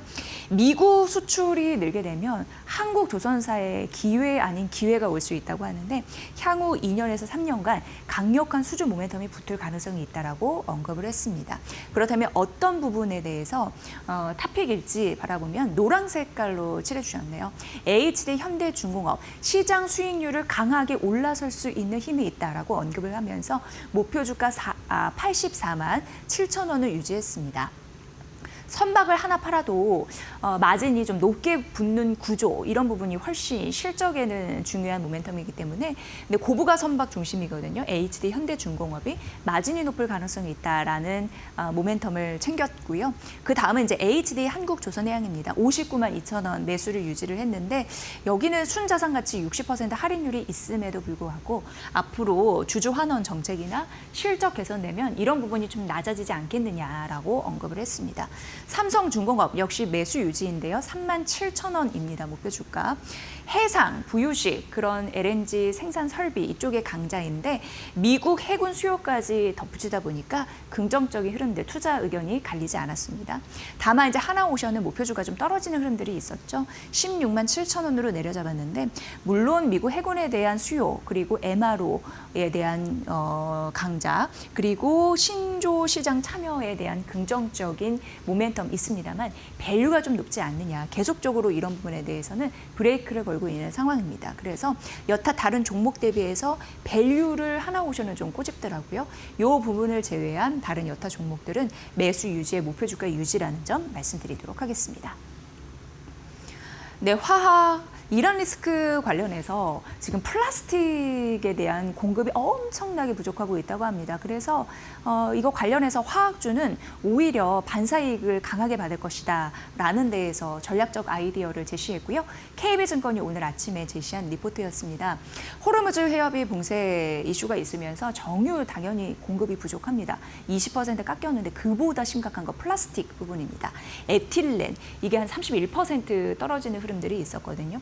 플라스틱의 핵심 원료가 에틸렌이니까. 왜냐하면 정유 공급 같은 경우에는 원유를 우회하면서 갈 수가 있는데 석유화학 같은 경우에는 그렇지가 않습니다. 재고 감소도 굉장히 빠르게 진행되고 있는 상황이고요. 거의 2배가 빠르다고 하니까 재고는 없고 공급이 안 되고 그런 상황에서 당연히 몸값이 오를 수밖에 없습니다. 가격이 강해질 수밖에 없는 상황이죠. NCC 업계 플라스틱 원료를 갖다가 이제 사업하는 곳이라고 보면 되는데 납사 그러니까 원료가 부족하다 이렇게 보시면 될 것 같고요. 그러다 보니까 공장 가동이 어렵습니다. 원료가 없으니까 가동할 수가 없겠죠. 가동률이 조정될 그런 우려가 있는 상황인데 이 문제는 지속적으로 앞으로도 부각이 될 것 같습니다. 중동 의존도가 너무 높거든요. 그래서 운임, 시간, 또 계약하는 조건 다 불리하기 때문에 이런 또 우려감이 있다라는 부분인데 플라스틱으로만 보면은 이게 굉장히 뭘 만들 때 원가는 싸다고 합니다. 그래서 그거를 밑에 써놨거든요. 차는 20만 원, 스마트폰은 뭐 50원, 마우스는 뭐 100원, 볼펜 8원. 그렇지만 굉장히 싸지만 없으면은 제품을 못 만든다라는 데에서 무조건 재고를 확보해야 되는 그런 상황이라고 합니다. 그래서 화학업체는 지금 몸값이 올라가고 있으니 절반만 팔아도 이익이 생기는 구조에 왔다. 예전에는 공급이 많으면서 적자 구조였는데 이제는 공급이 확 줄면서 이런 제품 가격이 오르면서 원료 가격이 오르면서 조금만 팔아도 이익이 나는 구간이다라는 것에 집중을 했습니다. 봉쇄가 지속됐을 때 4월부터 가격도 많이 뛰고 마진도 많이 뛰는 급등하는 그런 구조가 될 것이다라는 가능성을 KB증권이 언급했고요. 보시면 수혜 구조는 미국 가장 크고 유럽, 아시아, 중동입니다. 미국 같은 경우는 원재료를 갖고 있습니다. 그렇기 때문에 큰 타격이 없다라는 걸 말씀드리는 거고요. 재고가 많지 않은데 40에서 60일 정도 있는 거고 그래서 타격 순으로 보면 동남아 가장 타격이 큽니다. 4월부터 될 가능성이 있고 그 다음에 우리나라, 한국, 유럽 5월부터 6월 영향을 받을 수 있고 그 다음에 미국 가장 수혜 구조이면서 타격을 적게 받는 미국인데 미국까지 오려면 7월부터 8월 이쪽이 좀 확대가 될 가능성이 있다라는 부분인데요. 부타디엔 가격 같은 경우에는 이제 고무잖아요. 그러니까 뭐 타이어 같은 거 생각하시면 돼도 자동차 수출 이런 부분도 연관이 돼 있습니다. 이 가격 같은 경우에도 134% 4분기 대비해서 지금 올라가고 있다고 하고 이게 16일자 대비 16일 가격이거든요. 이렇게 올라가고 있는 상황인데 지속적으로 말씀드리자면 매출이나 마진, BEP 이런 부분은 상승하는 구조입니다. 그리고 중요한 게 4월에 모든 가격이 리셋된다고 합니다. 그러니까 4월 다시 가격 책정할 수 있다는 가능성. 지금 상황에서 가격 높게 부르겠죠. 이런 흐름도 받아가고 있는 상황이고요. 그렇다 보니까 KB증권에서는 화학주 긍정적인데 롯데케미칼과 OCI를 긍정적으로 바라봤습니다. 롯데케미칼 같은 경우에는 미국의 ECC 공장을 좀 보유하고 있는 상황이고요. 미국은 또 원재료도 보유하고 있는 거고 또 유가 상승과 그리고 MEG라고 해서 이거는 약간 뭐라고 그럴까요? 뭐 섬유나 그런 부분에 이제 원재료라고 보시면 되는데 역시 이 부분까지 부족하다 보니까 수혜를 입을 가능성이 있다라는 부분이고요.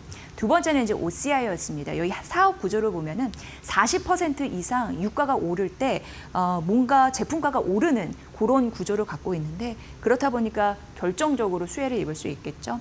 OCI도 긍정적입니다. 지금은 납사 마진이 그렇게 크게 오르진 않았습니다. 하지만 그런 시점이 되면 드라마틱하게 제품가가 폭등을 가져다 줄 수 있는 그러니까 유발에 대한 가능성이 있다고 본 바 앞으로 긍정적인 흐름들이 나타날 수 있을지 기업단에서는 그런 흐름으로 계산이 필요하다라는 의견이었으니까 KB증권이 바라보는 화학주 지금부터 좀 관심 있게 봐보시면 될 것 같습니다. 네, 포스코 퓨처엠 보도록 하겠습니다. 일단 JP모건에서 보수적으로 눈높이를 좀 낮췄습니다. 그도 그럴 것이 사실 미국이 중국을 강압하고 규제하면서 거기에서 우리가 이익을 얻을 것이다라고 얘기했는데 사실 그게 안 됐거든요. 여러분 아시다시피 미국 쪽에서 중국산 흑연 고율 관세를 검토했지만 무역 제재하지 않겠다라고 했습니다. 역시나 미국 쪽에서 중국 아직까지 쓸모가 있다라고 판단한 듯합니다. 무역 제재를 못했고 그러다 보니까 관세가 142%에서 48%로 확 낮아진 흐름들이 있습니다. 중국이 흑연의 90% 시장을 장악한 바 이게 흔들린다면 배터리 비용도 크게 오르고 공급망도 혼란스럽고 이런 우려를 반영했다라는 의견이었습니다. 이렇다 보니까 포스코 퓨처엠 같은 경우에는 목표 주가를 13만 원으로 좀 비중 축소 의견을 이제 JP모건이 제시를 했는데요. 13일 날 가파르게 떨어졌습니다. 하지만 오늘까지 약간 반등의 흐름들은 지속적으로 좀 유지는 하고 있거든요. 그래서 이 의견은 이제 참고 정도로 하시면 될 것 같고요. 중국 관세가 완화됐다 보니까 가격 경쟁력이 당연히 포스코 퓨처엠은 떨어질만 합니다. 그래서 앞으로는 우리나라 같은 경우에도 정책에 기대기보다는 차별화된 경쟁력을 키우는 게 무엇보다 중요하다라는 언급도 했고요. 공정, 효율성, 실행력 이런 부분이 중요하다라고 언급을 했습니다. 이 부분 중요합니다. 보셔야 될 것 같고요. HSBC에서 APR 언급을 했는데요. 굉장히 긍정적인 얘기들이 많이 나오고 있고 올해와 내년에 영업이익 추정치 7에서 8% 상향 조정하면서 목표 주가도 올렸습니다. 43만 원으로 올렸는데 국내 증권사 보니까 대부분 2선을 좀 유지를 하고 있더라고요. 대표적인 브랜드 메디큐브인데 미국과 영국의 틱토 1위 순위를 좀 유지를 하고 있고요. 미국 울타뷰티 온라인 1위이고 그리고 오프라인까지 함께 합쳤을 때 통합 2위를 기록을 하고 있습니다. 지금 업황의 분위기도 긍정적이거든요. 한국의 대미 수출 같은 경우에는 1월에서 2월 36% 성장했고 영국으로 수출하는 것 같은 경우에도 89% 올라가면서 긍정적인 그 매수세 유입에 대한 조건이 갖춰지고 있는 상황입니다. 그리고 아마존이나 일본 진출에 대한 기대감도 있고 머니코드에서 일전 부분에 APR에 대해서 분석해 드린 바가 있어서 좀 짧게 간단하게 언급해 드리도록 하겠습니다. 다만 HSBC는 목표 주가 APR 43만 원으로 올려 잡으면서도 리스크 요인은 얘기를 했습니다. 특정 브랜드 좀 치우쳐 있다. 그리고 주요 지분 주요 주주의 지분 매각이라고 해야겠죠. 그런 부분들도 있다라는 리스크 이런 부분도 언급했으니까 투자 유의사항 잘 반영해서 목표 주가 신경 써서 바라보시면 될 것 같습니다.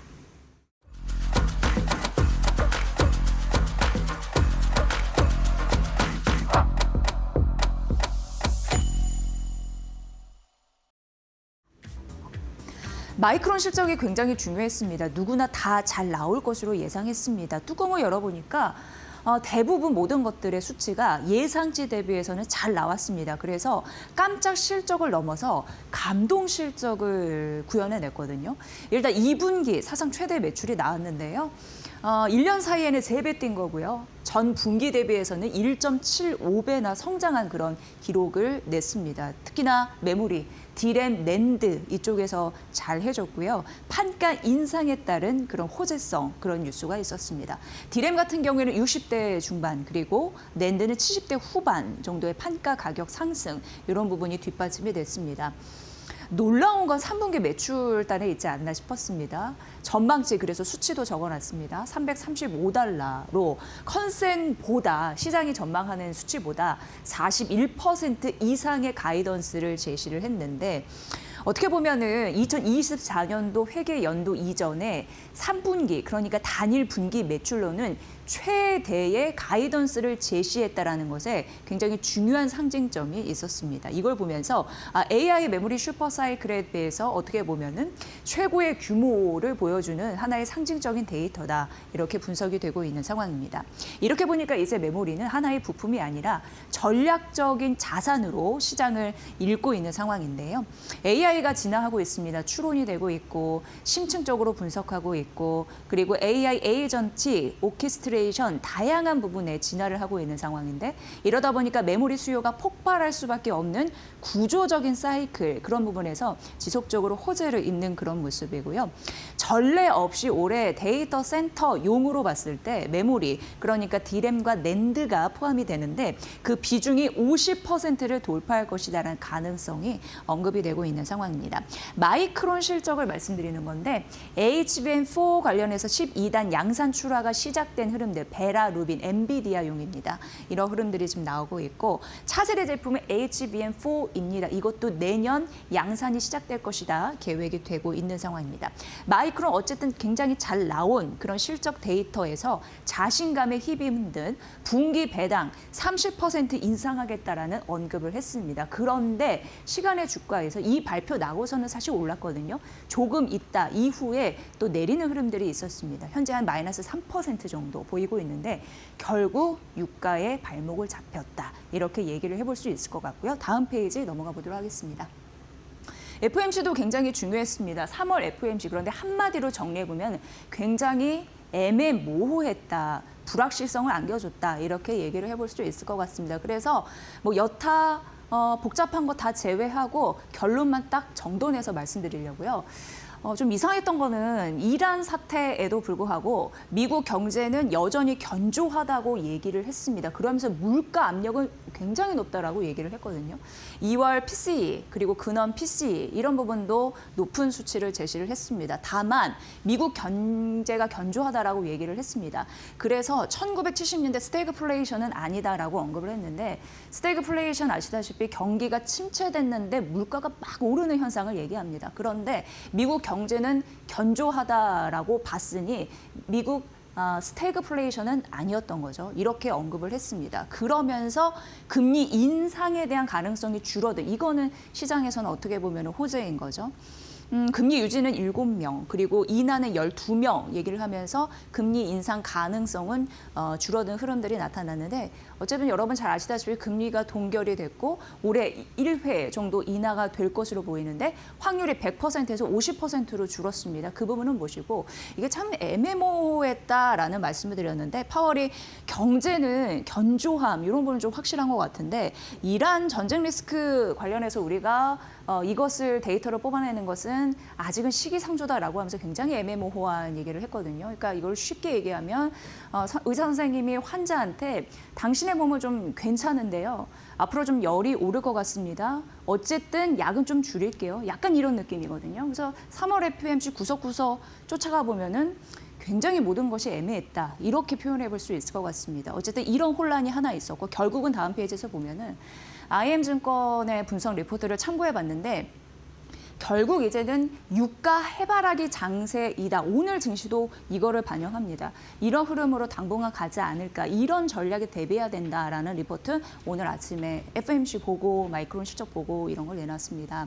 지금 호르무즈 봉쇄 리스크는 지속이 되고 있는 상황인데 에너지 시설에 지금 강경 대응을 하고 있는 상황입니다. 그래서 서로 싸우더라도 이 부분만은 하지 않는다라는 약간의 서로 간의 그런 지침이 있었는데 그걸 좀 넘어서는 군사적인 행동이 나오고 있는 상황이고요. 이란의 사우스 파르사 가스전 폭격 이런 부분도 이란의 에너지 시설을 처음으로 공격한 첫 사례이기 때문에 어떻게 보면 밟지 말아야 될 선을 서로 현재 살짝씩 건들고 있는 그런 부분입니다. 그러다 보니까 유가에 대한 불안감이 증폭되고 있는 그런 상황이고요. 그렇다 보니까 또 협상과 조기 종전에 대한 가능성이 있기는 한데 사태 장기화에 대한 확률이 점차적으로 높아지고 있다. 이렇게 현재 시장은 반응을 하고 있습니다. 그렇기 때문에 IM증권에서도 우리가 당초에 3저를 예상을 했었는데 그러니까 저유가, 저금리, 저신용 리스크였습니다. 그런데 이게 가면 갈수록 3고 리스크로 가고 있다라고 얘기를 했거든요. 그러니까 고유가, 고금리, 고신용 리스크입니다. 신용 불안 이런 부분이 더해진다는 거죠. 그래서 이제 이런 흐름들 잘 보셔야 될 것 같고요. 결국 전쟁은 끝날 때까지 끝난 게 아니기 때문에 하지만 또 많은 쪽에서는 그래도 종전이 될 것이다. 일축이 될 것이다. 어느 정도 리스크가 해소될 것이다 라고 보고 있는데 어쨌든 트럼프 대통령이 발언을 했습니다. 군사 행동 이런 부분을 지침을 내리는 시간을 3월 말에서 4월 초 그러니까 지금 이제 3월 중순이 이 시점에 이번 주와 다음 주가 굉장히 중요한 분기점이 될 것으로 예상을 하죠. 그래서 그래서 이 시기가 앞으로 이 시장을 진단하는 데 굉장히 중요한 분수령이 될 것이다라고 전망했습니다. IM증권의 리포트 통해서 오늘 마이크론 그리고 FMC 그리고 유가 해바라기 장세까지 도출된 일련의 흐름들 정리를 해드렸고요. 관심 있게 좀 보셔야 될 중요한 이슈입니다. 흔들리는 거는 흔들리는 거고 그래도 그 안에서 변화는 없다 분석에 그런 걸 좀 느끼게 하는 그런 리포트가 아닐까 싶은데 모건스탠리에서 메모리 강자 힘 삼성전자와 SK하이닉스가 보여줄 수 있다라고 하면서 목표 주가를 상향했습니다. 특히나 SK하이닉스 목표 주가를 좀 대폭 올려잡은 그런 흐름들은 있네요. 삼성전자는 목표 주가 25만 1,000원 유지고요. 삼성전자 우선주는 21만 3,000원 상향 조정했으니까 이 부분 보시고요. 삼성전자가 HBM4 관련해서 루빈 양산을 준비하는 데 있어서 메모리 기업 중에 가장 선두다라고 언급을 했습니다. 2분기 메모리도 서프라이즈 실적이 전망되고 있는 상황인데 워낙 이제 공급이 제약되다 보니까 가격 결정 우위권을 갖고 있는 상황입니다. 그래서 추격 매수가 들어올 가능성이 여기에서 있다라고 언급이 되고 있는 거고요. 큰 틀에서 얘기하면 D램 투자 전략 괜찮고요. 그리고 장비 쪽, 제조 장비 쪽 이쪽에서 모멘텀이 더 있다라고 언급을 했습니다. SK하이닉스도 목표 주가를 110만 원에서 130만 원으로 올려잡은 흐름들 나타났고요. 올해와 내년 EPS 추정치 24에서 32% 추가 상향 이런 부분도 언급했으니까 보시면 될 것 같습니다.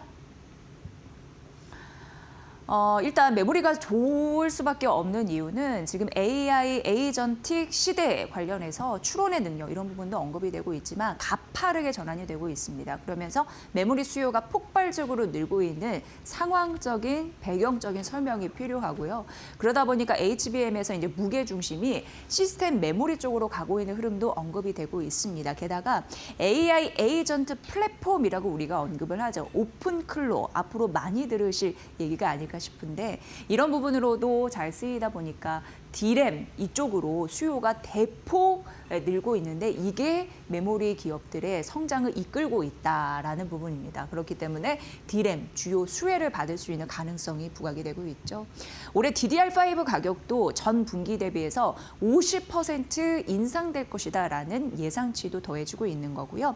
낸드도 지속적으로 봐야 됩니다. 저장 장치의 가격이 올해 최대 2배까지 상승이 가능하다라는 언급 모건 스탠리에서 했습니다. 특히 소비자용 제품 같은 경우에는 60에서 80% 인상도 예고되는 바 앞으로 메모리 단의 흐름들은 지속적으로 봐드리겠습니다. 모건 스탠리의 분석이었습니다.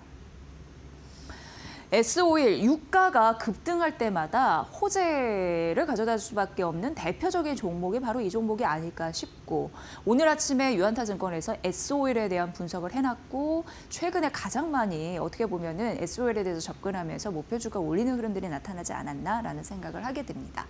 일단 유한타증권은 목표주가를 11만 원에서 13만 원 13만 1,000원까지 올려잡은 흐름들이 있었는데 이 리포트를 보니까 정말 좋아지는 흐름들이 보이긴 하더라고요. 왜냐하면 재무 부담, 그동안에는 이만큼까지 있었다면 이 전쟁 리스크가 터지고 나서 재무 부담이 이만큼 경감이 됐습니다. 그러니까 이 경감된 부분을 다른 쪽으로 또 활용할 수가 있는 거죠. 일단 유한타증권이 계산하기로는 재무 부담이 1조 5천억 원 정도 줄어들 것이다라고 얘기를 했는데 사실 올해 캐펙스 투자 한 2조 원 정도 추정이 됐거든요. 샤인 프로젝트 마지막 투자가 한 1조 5천억 원 냈습니다. 샤인 프로젝트 같은 경우에는 석유를 곧바로 화학 제품으로 만드는 일련의 공장 시스템 이렇게 보시면 되는데요. 그 마지막 투자 1조 5천억 원 있었고 유지보수 5천억 원 정도 되니까 올해 캐펙스가 2조 원 정도 들 예정이었습니다. 그래서 한 1조 5천억 정도 차입금이 예정이 되어 있었는데 전쟁 리스크가 이제 터지지 않았으면 요거를 이제 갚아야 되는 상황이었던 거죠. 쉽게 얘기해서. 하지만 올해 상반기 깜짝 실적 언급이 되고 있습니다. 이때가 2022년도 러시아 우크라이나 전쟁 한판 이제 딱 이게 터졌을 때 그때의 깜짝 서프라이즈 요 정도로 생각하시면 되는데 상반기에 2조 5천억 원 정도 이익 예상이 되고 있습니다. 그러면서 순 차입금 앞으로 이제 갚아야 될 부담 재무 부담이라고 보시면 되겠죠. 그게 약 6조 정도 수준으로 안정화될 것이다라는 부분입니다. 그러니까 전쟁 리스크 터지고 나서 실적이 잘 나오니 그동안 갚아야 될 빚이 줄어들었다. 이렇게 보시면 될 것 같습니다. 호르무즈 통제 전체적으로는 안 좋지만 SOL에는 좋다라는 얘기고요. 두 가지 장점이 있는데 첫 번째는 지속적으로 정유 설비를 가동률을 유지할 수 있다라는 겁니다. 그게 한 90%인데요. 사실 국내의 NCC 업체 같은 경우에는 원료 수입의 거의 70%를 외부에 의존을 하고 있습니다만 여기는 그렇지 않습니다. 그런 부분도 있고요. 그게 이제 2번에 해당이 되는데 일단 1번부터 살펴드리면 정유 설비 가동률 이 부분인데 그동안은 어떻게 보면 이제 라스타누라라고 해서 사우디 이거는 이제 호르무즈 안쪽 바다에 있는 부분이었거든요. 그런데 그쪽에서 조금 더 안전한 쪽에서 어떻게 보면 이제 바뀌됐습니다. 그게 홍해, 양부 항구 이쪽으로 좀 전환이 되면서 이것도 유지가 된 상황이고요. 말씀드렸지만 여기는 자체적으로 원료를 수급할 수 있는 힘이 있습니다. 자체 정유 설비 생산을 공급하기 때문에 여타 다른 업체와 차별화된 경쟁력을 여기서 갖고 있는 거고 그리고 이제 중요한 게 샤인 프로젝트 6월에 완공이 되거든요. 그런데 우려가 좀 줄어들고 있는 상황인데요. 딱 시기가 맞아떨어지고 있습니다. 뭐냐면 석화 제품이 품귀 현상을 보일 때 이게 딱 완공이 되면서 뭔가 긍정적인 도움을 줄 수 있다라는 겁니다. 여기서 이제 연간 영업이익도 이렇게 정도 제시가 되고 있는 상황이고요. 그렇다 보니까 긍정적인 흐름들이 실적에서도 나타나면서 재무 부담을 안정화시켜주고 호르무즈 통제에 대한 긍정적인 매기 효과를 볼 수 있다라는 부분이니까 이 부분도 살펴보시면 될 것 같습니다. 안정적인 수급 플러스 실적에 대한 개선 효과 이런 부분을 볼 수 있다라는 부분입니다. HSBC가 K원전주를 얘기를 했는데 대부분의 섹터를 긍정적으로, 종목들을 긍정적으로 바라보면서 목표 주가를 올린 흐름들이 눈에 띄었습니다. 대표적으로 두산에너빌리티와 현대건설을 지속적으로 보셔야 될 것 같습니다. 일단 두산에너빌리티는 13만 5천 원에서 목표 주가를 15만 원으로 올려잡은 흐름들이 나타나는데 여러분 아시다시피 두산에너빌리티는 원전 관련한 국내 1위 기업입니다. 원전 주기기 제작할 수 있는 독점적인 지위를 또 갖고 있죠. 그리고 채권 국내 프로젝트 한 3건 정도 여기 명시가 되어 있는데 EPC, 설계, 시공, 조달 이런 쪽에서 계약자로 선정되면서 앞으로 사업의 범위를 확대할 수 있는 여력이 이쪽에서 나오고 있는 상황이고요. 현대건설 같은 경우에도 14만 원에서 굉장히 대폭 올려잡았죠. 21만 5천 원으로 올려잡은 흐름들이 있었습니다. 나름. 근데 여기가 국내 원전 수행 한 50%를 한 이상, 56%를 하기 때문에 굉장히 경험이 풍부하다라는 부분에 이점이 있습니다. 그리고 웨스팅하우스, 홀테 이런 부분과 파트너십을 아주 강력하게 견고하게 맺고 있거든요. 그러니까 미국 쪽에서 원전을 분배할 수 있는 책임이 있는 그런 파트너사로 부각되다 보니까 활용도가 높을 가능성이 있습니다. 그리고 올해 상반기 같은 경우에도 팔리세이즈나 팔리세이즈, SMR, EPC 같은 경우에도 수주가 될 가능성이 있다고 하니까 기대 요인이 더해지고 있는 상황입니다. 대우건설은 14,000원으로 얘기를 했는데 매출 수정세를 일부 하향하기는 했습니다. 왜냐하면 이제 불가리아 원전 피드라고 해서 원전을 시공하는 걸 뭐 도장 찍어준다, 오케이 허락한다 이런 느낌으로 보는데 그게 이제 지연되는 이슈가 있거든요. 요런 흐름들 좀 보시면 될 것 같고요. 결국 두산에너빌리티, 현대건설 목표 주가 상향 요 이슈를 눈여겨보시면 될 것 같고요. 전반적으로 보면은 글로벌 주요국에서 이 민간 글로벌 원전 관련해서 민간 투자도 늘리고 있고 당연히 공공 투자도 늘리고 있는 힘이 좀 나오고 있는 상황입니다. 이미 작년 5월에 미국은 발표를 했습니다. 데이터가 있습니다. 2050년까지 원전에 대한 용량을 4배 늘리겠다라고 얘기했고 유럽연합 같은 경우에도 시각이 완전히 바뀌었습니다. 원전 축소에 대한 정책이 있었는데 우리가 실수했다라고 언급을 했죠. 그러면서 SMR 전략으로 전환하는 흐름들이 나타나고 있는 상황입니다. 그렇다 보니까 한국이 자연스럽게 K 공급망에 대한 수혜를 입을 수가 있다라고 언급되는 바 최근 원전주가 다시 부각받는 이유 이쪽에서도 잘 눈여겨보시면 될 것 같습니다. 전반적으로 업황 회복이 된다라는 데에 포인트를 뒀습니다.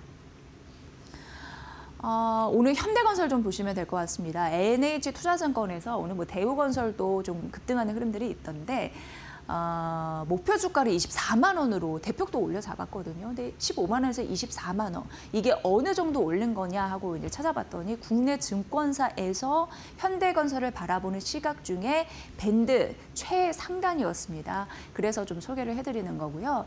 지금 전반적으로 원전, 그러니까 피어라는 거는 경쟁 업체를 얘기하는 거거든요. 거기에 주가가 튀고 있습니다. 다 함께 올라가고 있는 상황입니다. 그런 상황에서 국내 1위 원전 기업인 두산 에너빌리티 앞에서 설명해 드렸죠. 그것과 대비해서 약 34% 할인을 받고 있기 때문에 아직도 주가가 오를 가능성이 있다라고 LH투자증권에서는 판단하고 있는 상황입니다. 앞으로 원전 프로젝트 착공하고 수주할 가능성이 높아지는 그런 상황이고요. 그렇기 때문에 1등 업체와의 주가 할인 이 부분도 점차적으로 레벨을 축소해 나가지 않겠느냐. 그러니까 할인율에 대한 레벨을 말씀드립니다. 그렇게 될 가능성이 높다라는 거고 제목에서 보면은 2030년 숫자가 굉장히 중요하다고 언급이 되어 있는데 2030년에 원전 매출이 잡히더라고요. 5조 원 정도 전망이 되고 있는 상황입니다. 여기 보시면 팰리세이즈 SMR 1조이고요. 불가리아 원전 2조이고요. 그리고 미국 원전 2조입니다. 그래서 이런 5조 원이 2030년에 본격적으로 매출이 반영되는 것이다라고 보시면 될 것 같습니다. 그래서 2030년은 어떻게 보면은 에비타, 본업으로 사업을 딱 하면서 돈을 벌어들이는 굉장히 중요한 기점이라는 거죠. 그래서 2030년에 보여줄 수 있다. 숫자가 말해준다. 이렇게 언급을 하고 있는 상황입니다. 현대건설은 경험이 많다라고 얘기를 해드렸잖아요. 앞서서도 외국 증권사에서 현대건설을 분석하고 목표주가 상향 이슈를 말씀드렸습니다. 근데 NH투자증권에서 이 부분을 좀 분석을 해놨더라고요. 원전에 대한 전문 인력이 한 900명 정도 된다고 하고 동시에 6길 건설을 하는데 충분히 할 수 있는 그런 역량을 확보하고 있다고 하고요. 다른 기업 대비해서 시공 능력이 우위를 점하고 있다고 합니다.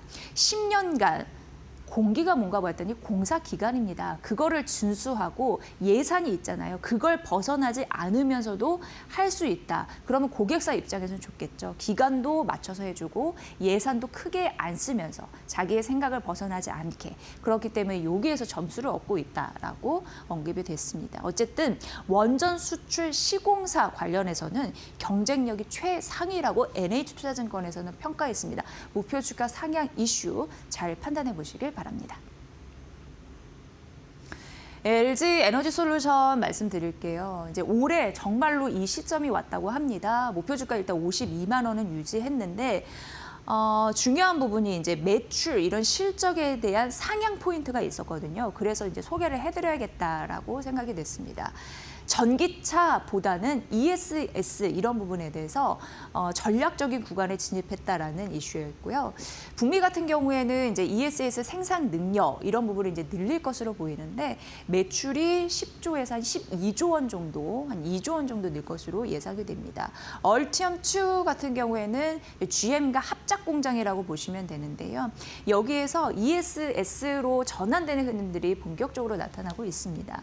왜냐하면 이제 전기차 같은 경우에는 EV 하이니켈 배터리 쓰잖아요. 그러니까 에너지 밀도 굉장히 중요합니다. 주행거리까지 잘 가야 돼서. 그런데 LFP 라인으로 전환된다는 거는 여기는 이제 가격이 좀 저렴하면서 안정적인 흐름들이 좀 있습니다. 근데 배터리 같은 경우에는 저장 장치 이런 부분을 만들기 위해서는 안정적이고 그리고 오래 가고 이런 게 굉장히 중요하잖아요. 대중화되려면 값도 저렴하면 더 좋겠죠. 그렇기 때문에 하이니켈 이런 부분보다 LFP 배터리가 더 유리한데 이런 공정으로 전환이 되는 바 얼티엄2 공장 같은 경우에도 결국 ESS 라인으로 본격적으로 전환 시도가 이루어지는가나 이런 부분을 확인할 수 있고요. 그 매출이 잡힐 것이 2분기 말 정도로 예상이 된다고 합니다. 이런 부분 미래에셋에서 밝혔습니다. 결국 올해 매출 보면은 ESS 대비 그러니까 전기차 대비 ESS가 우위를 점할 가능성이 굉장히 올해 매출입니다. 높다라고 언급이 되고 있고요. 사실 올해 한 2조 원 정도 바라보고 있는데 기존보다는 시장 전망치를 상회해서 날 것으로 예상을 했습니다. 1분기 영업이익만 보더라도 적자를 예상했는데 플러스 흑자 전환되면서 1,120억 원 정도 돈을 좀 낼 것으로, 돈을 벌어들일 것으로 예상을 하더라고요. 북미 ESS 매출 이익에 기여할 것으로 예상이 되고, 이 부분은 좀 보셔야 되는데 테슬라 신모델 판매 이런 부분이 좀 잘 되고 있나 봅니다. 그런데 소형 사업부 실적이 견조하다라고 했는데 북미 사업 이런 부분이 좀 의존도가 좀 낮으면서 결국은 전기차 대비해서 긍정적인 매출 견조하게 나타나고 있다고 하니까 소형 배터리 쪽입니다. 소형 사업부가 소형 배터리를 말하는 거거든요. 이 부분 좀 참고해 보시면 도움이 되실 것 같습니다. 결국 ESS가 굉장히 중요한 투자 전략의 핵심입니다. 네, 골드만삭스에서 크래프톤 목표 주가를 꽤 많이 올렸더라고요. 50만 원으로 올려잡았습니다. 오늘 아침에 메리츠증권에서도 크래프톤을 언급했거든요. 근데 목표 주가 30만 원이었거든요. 근데 신작을 고려했을 때 주가가 바닥을 통과했다라고 하면서 30만 원으로 했는데 목표 주가 50만 원으로 골드만삭스에서는 굉장히 좀 밀어주는 그런 느낌이 있었습니다. 일단 펍지, 그러니까 배틀그라운드 성장이 되고 있는 상황이고 AI 신사업에 대한 잠재력이 있기 때문에 그런 부분을 봤을 때 현재 주가는 상당히 저평가되어 있다라고 판단한 듯 했습니다. 지금 배틀그라운드 트래픽을 반등하고 있다고 하는데요. 9주년 업데이트 효과가 좀 본격적으로 보여주고 있는 시기라고 하고요. 화평 정형이라고 해서 중국 쪽입니다. 중국 모바일인데 중국에서는 좀 규제를 까다롭게 했습니다. 거기에 맞추며 현지화 콘텐츠라고 보시면 되는데요. 사실 작년 4분기에 좀 미미했습니다. 근데 이제 모바일 매출이 좀 돌아설 것으로 예상을 하더라고요. 그러면서 이제 2분기 대규모 업데이트 이런 이슈가 있는데 유저들이 직접 만드는 UGC 확장이 좀 본격화되는 국면이기도 해서 이게 좀 맞물리나 봅니다. 신규 이런 부분에 대해서 여러 가지 파이프라인 잘 보셔야 되는데 대표적으로 인조이 있습니다. 여기에 이제 피드백 기반으로 그러니까 지속적으로 의견을 들으면서 개발을 하는 거죠. 당연히 유저들의 그런 입장이 의견이 또 들어갈 겁니다. 그래서 내년 정식 출시를 좀 앞두고 있고요. 굉장히 중요한 이슈가 피지컬 AI가 AI 신산업이 바로 이 얘기인데 하나 에어로스페이스와 피지컬 AI 개발을 위한 뭐 합작 법인, 조인트 벤처 이런 부분에 MOU를 체결했는데 이런 부분들이 결국 기술력을 강화하기 위한 행보겠죠. 이걸 신성장 동력으로 보면서 긍정적으로 평가하는 흐름들이 나타나고 있습니다. 물론 리스크도 있었습니다. 자회사 관련해서 법정 이슈가 있었는데 미국 쪽에서 판결을 했습니다. 그러면서 전정영진이라고 해서 이제 CEO 얘기하겠죠. 복귀 이슈 이런 부분에 대한 잡음이 있었는데 우려가 좀 과도했다라고 골드만삭스에서는 분석을 하더라고요. 이런 리스크까지 좀 잠재워지는 듯합니다. 어쨌든 크래프톤 과연 이런 목표치까지 꾸준히 올라갈 수 있을지 이제 국내에서는 한 30만 원 정도로 보고 있다라는 점 말씀드리니까 참고해 보시길 바랍니다.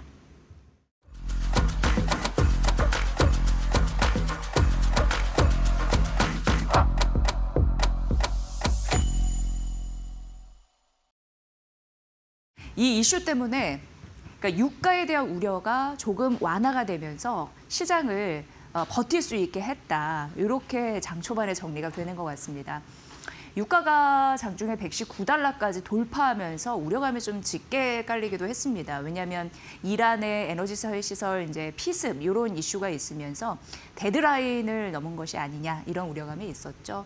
그런데 이제 트럼프 대통령이 미국과 일본의 정상회담 중에서 그래도 이스라엘 공격하는 것을 원치 않았다라는 그런 메시지가 전해지면서 유가가 상승을 했다가 좀 반납을 하는 흐름들이 있었습니다.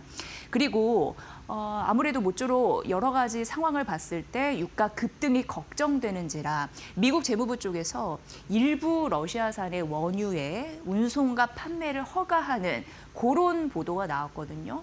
이러면서 깐부는 러시아였나 이런 얘기도 심심치 않게 좀 나왔던 흐름이 있습니다. 게다가 이스라엘의 네타냐후 총리가 어떤 얘기를 했냐면 이란의 전쟁은 곧 좀 마무리가 되지 않을까라는 또 메시지를 언급을 했습니다. 왜냐하면 핵 농축 시설 이런 부분이나 미사일 수가 급격히 떨어지면서 전쟁을 할 수 있는 여력을 봤을 때 본인이 판단하기에는 아니다라는 부분이었죠. 게다가 미국 쪽에서 공격에 대한 그런 부분을 좀 수위를 낮추라라고 언급을 하면서 그런 부분을 좀 반영하고 있다라는 메시지가 전해지면서 유가 상승분을 좀 반납한 흐름들이 나타나면서 시장을 좀 지탱해줬다. 그러니까 뉴욕 시장도 장 막판에 이렇게 끌어올리는 힘들이 있었고요. 다만 마이크론 같은 경우에는 정말 최고의 실적을 냈음에도 불구하고 3% 미끄러져서 마감이 됐습니다.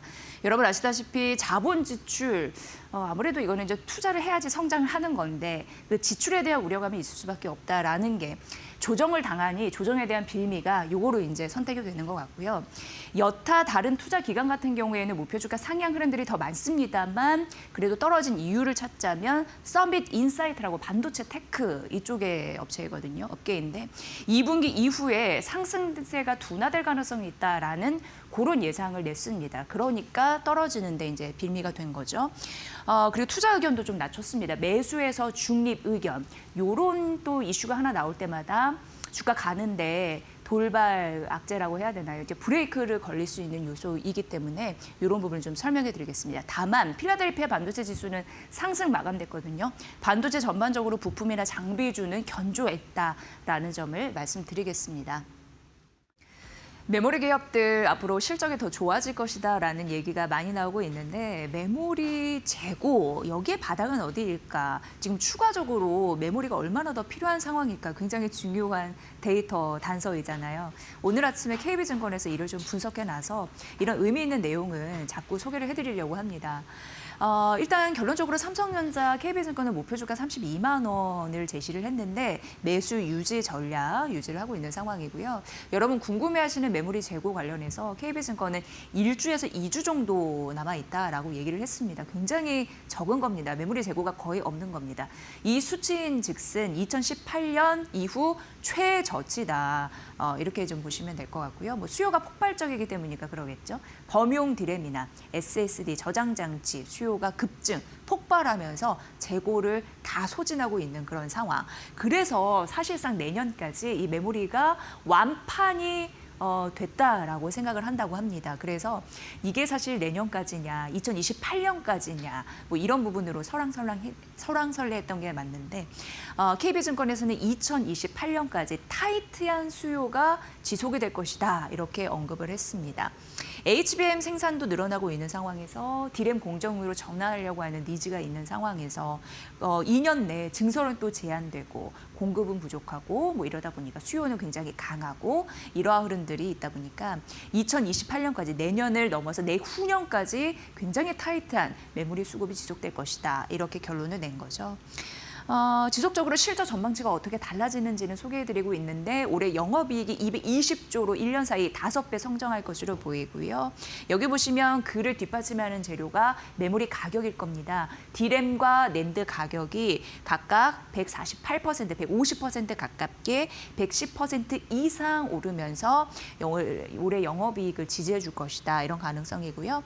1분기만 본다면 40조, 6배 성장, 그리고 2분기에 51조로 1년 사이 11배 튄 실적 성장, 지속적으로 깜짝 실적을 낼 가능성이 굉장히 높다라고 하니까 이 부분 살펴보시면 될 것 같습니다. 네, 그리고 지금 정책 모멘텀에 배당을 조금 더 받을 수 있는 종목들이 있는지 굉장히 궁금하실 것 같아요. 근데 오늘 아침에 한국투자증권에서 딱 9개의 종목을 픽해줬습니다. 그러니까 손쉽게 느끼면 되시겠죠. 그리고 투자 전략에 반영해 보시면 될 것 같습니다. 풀어드리면 정부에 대한 정책, 배당 소득세 인하가 확정된 그런 기업들은 아무래도 안정적인 수급이 들어올 가능성이 매우 높습니다. 그래서 이게 투자 포인트라고 보시면 될 것 같고요. 올해 들어서 이제 코스피 상승률이 굉장히 좋았는데 그게 삼성전자와 SK 하이닉스를 주축으로 해서 올랐습니다. 성장주 쪽에서 잘 받쳐줬고 그 다음 배당 성장주이다 이렇게 얘기를 해볼 수가 있는데요. 2월 코스피 수익률 대비해서 상회하는 흐름들을 보였기 때문에 성장주이긴 한데 배당이 같이 붙은 성장주에 대한 매력 돋보인다라는 언급을 했습니다. 그래서 어떤 종목을 골라야 될까라고 봤더니 지금 매수해도 괜찮을 배당 성장주잖아요. 그 리포트 제목이. 그러니까 3월 말 배당 기준일로 봤을 때 배당 소득세 인하가 이제 확정이 되면서 시총 1조 원 이상에 대한 규모를 가진 기업 중에 꼽아온 겁니다. 배당 성장주 9개 기업에 대한 결론은 바로 밑에 있습니다. 한번 읽어드릴게요. 삼성카드, 삼성화재, SK가스, LIG넥스원, LG, 포스코 인터내셔널, LS, 아모레퍼시픽, 한국타이어앤테크놀로지 9개 기업이 지금 매수해도 괜찮은 배당 성장주에 포함된다고 하니까 참고사항으로 전략적으로 반영해 보시기 바랍니다. 네, 그리고 이제 SK입니다. 하나증권에서 오늘 아침에 분석을 해놨습니다. 일단 목표 주가를 40만 원으로 상향했고 국내 증권사에서는 40만 원보다 조금 더 올려잡은 증권사도 있었습니다. 여기에서 SK를 긍정적으로 바라본 이유는 바로 자회사 때문입니다. 자회사의 가치가 증가하면서 순자산 가치를 끌어올리니까 SK가 더 좋아 보인다라는 게 골자입니다. 대표적으로 SK텔레콤과 SK스퀘어의 가치의 급등인데 SK스퀘어는 SK하이닉스와 직접적인 관련이 있습니다. 지분이 20.1%를 보유하고 있으니까요. 그러니까 SK하이닉스 잘 가면 SK스퀘어 잘 가는 거고 그런 흐름에서 최근 급등세도 이를 말해주는 거고요. 그렇다 보니까 SK스퀘어 잘 가고 또 SK텔레콤 이런 자회사들이 잘 가니까 SK 가치도 더 높아져야 된다라고 하나증권에서는 얘기를 하는 겁니다. 그리고 실적도 흑자 전환 이런 부분으로 긍정적인 흐름들을 볼 수가 있는데 여기 써놨습니다. 대표적으로 SK스퀘어와 SK하이닉스 최대 실적을 구현하면서 이런 부분으로 실적이 좋아지는 거고요. 그러니까 지분법 이익이 올라가는 거죠. SK이노베이션 같은 경우에는 SK온이 사실상 적자입니다. 그럼에도 불구하고 석유, 화학 업황, 이번에 이제 이란 리스크 터지면서 더 그런 부분이 부각이 됐었는데 실적이 회복이 되면서 영업이익이 한 66%나 증가하는 흐름들이 나타나면서 3,300억 원을 넘을 것으로 예상이 되더라고요. 이런 흐름에 숨은 가치 반영이 될 수 있을지 보시면 될 것 같고요. 다음 페이지 만나보면요. SK는 이제 구조적인 체질 개선에 나섰다라고 보시면 되고 크게 두 가지로 얘기를 해볼 수 있을 것 같습니다. 첫 번째는 순차입금을 낮췄다라는 부분입니다. 그러니까 빚 부담을 줄였다. 이 말과 같습니다. 리밸런싱을 2년 연속하고 있고 지금 사실 시기상으로 거의 막바지라고 보시면 됩니다. 그런데 초기 구간이 23년도였습니다. 이때 11조 원의 부담금이 있었거든요. 그런데 그동안 잘 해나 보니까 2조 4천억 원 정도 빚 부담이 감소하는 흐름들이 있었다라는 부분이고요. 당연히 앞서서 말씀드린 대로 SK하이닉스가 질주한 그런 영향이 있었고 SK이노베이션 이 부분은 석유 화학 업황이 괜찮다고 말씀드렸고 SK텔레콤 실적, 물론 일회성 비용 때문에 약간은 어려웠지만 이 고개를 넘고 나면 안정적인 실적이 가능하다고 합니다. 일회성 비용이 나왔던 이유는 데이터 센터 비용도 있었고 희망퇴직자가 이번에 많았습니다. 그런 비용도 있었고 그리고 데이터 보안 이런 부분에 대한 사이버 보안이라고 해야겠네요. 그런 부분에 좀 미스도 있었기 때문에 일회성 비용으로 나가는 게 있었는데 이거 털고 나면 그래도 앞으로 안정적일 것이라고 생각하는 듯합니다. 지금 SK 같은 경우에는 주력 아닌 곳을 좀 정리를 하고 있는 상황인데요. 그걸 비핵심 자산 매각 이렇게 표현이 되겠죠. 그런 부분에서 SK 스페셜티와 판교 데이터 센터 매각 이슈 이런 부분이 있었습니다. 그리고 1조 넘게 현금 확보에 대한 그런 기대감도 있는 상황인데 바이오팜 지분 일부 처분과 더불어서 지분을 담보로 해서 현금을 얻는 그런 부분이 있거든요. 그런 부분에 대한 계약이 있다 보니까 1조 3천억 원 정도 현금 유입에 대한 모멘텀 있다고 합니다. 두산에 이제 매각할 것으로 보이는데 SK 실트론 지분도 70% 이상 팔 것으로 추진됩니다. 그러면 추가적으로 비용이 더 들어올 수 있습니다. 그게 3조 원 정도 기대를 하거든요. 그러니까 이런 요인들이 있기 때문에 차입금이 줄어들 가능성이 있다. 그러면 전반적으로 SK가 더 좋아질 가능성이 있다. 재무 부담에서 탈피하는 거기 때문에 이렇게 보시면 될 것 같고요. 두 번째는 미래 성장 동력에 투자하는 흐름이라고 합니다. 대표적으로 SKC 유상증자 1조 원 하는데 여기에 5,400억 원 규모로 참여를 했다고 합니다. 그러니까 지금 선별 투자를 하고 있다. 이렇게 느끼시면 될 것 같습니다. 자사주에 대한 그런 정부 정책에 따라서 부분에서 주주 환원, 정체 따라가는 흐름이 있습니다. 지금 20.1% 전량 소강 나설 것으로 보입니다. 물론 임직원의 뭐 인센티브 이런 거 좀 제외하겠죠. 그러면 전반적으로 주당 가치가 올라갑니다. 주식 한 주당 가치가 올라가는 거고요. 자사주 소각하게 되면 그럼 전반적으로 이익률, 자본 이익률, ROE가 개선되는 효과가 나타나는데 그 기대 효과도 있다라고 언급했습니다. SK 목표 주가 상향한 하나증권의 리포트 잘 새겨보시기 바랍니다. 네, 리노공업입니다. 오늘 좀 떨어지죠? 한 3% 떨어지나요? JP모건에서 투자 의견 하향했습니다. 그런데 목표 주가는 올렸습니다. 투자 의견 하향에다 초점을 맞추셔야겠죠. 현재가가 11만 원인데 목표 주가 7만 원에서 10만 원 올렸다 하더라도 현재가보다 낮은 수준입니다. 그리고 투자 의견 떨어뜨렸다라고 말씀드렸는데 비중 확대 의견에서 중립으로 낮췄습니다. 이유는 높은 밸류, 연초 대비 올해 이제 계산을 해봤거든요. 올해 대비해서 리노공업이 많이 올랐더라고요. 94% 올랐다고 합니다. 그러니까 연초 대비해서 많이 오른 데에 따른 가격 부담이 있다라고 언급을 했습니다. 정부에서 밀어붙이고 있잖아요. 우리는 코스닥 1000 넘어서 코스닥 3000 가겠다라는 목표치 세웠는데 이 때문에 이제 국민연금도 신경을 안 쓸래야 안 쓸 수 없습니다. 그래서 코스닥 150 벤치마크에 편입하면서 정책적으로 움직이는 흐름들이 나타나고 있는데 이 때문에 자연적으로 들어오는 자금 유입을 기대해 볼 수 있다라고 얘기를 했는데요. JP모건에서는 이런 부분에 봤을 때 코스닥 150 가장 낙관적으로 봤을 때 10% 비중을 계산해 봤을 때 그 패시브 자금 유입이 최대 2조 원 정도 나올 수 있다라고 추정을 했습니다. 그런데 시총이 이미 3조 넘게 증가했거든요. 그렇기 때문에 이미 주가는 기대를 선반영했다라고 하면서 밸류가 좀 높다라는 얘기를 하고 있습니다. 그리고 사업 비중 보면은 매출단에서 뭔가 AI 시대에 이거를 잘 소화할 수 있는 성장 동력이 있나 이걸 체크해 봐야 되는데 그게 약간 아쉬웠습니다. JP모건이 리노공업을 통해서 말하는 것은 매출의 비중을 보면 스마트폰이 절대적으로 높네요. 60%. 그리고 데이터 센터나 AI 컴퓨팅 같은 경우에는 10%가 안 됩니다. 그래서 AI 인프라 투자 확대, 수요 확대에 따른 영향이 좀 제한적일 것이다라고 언급을 했습니다.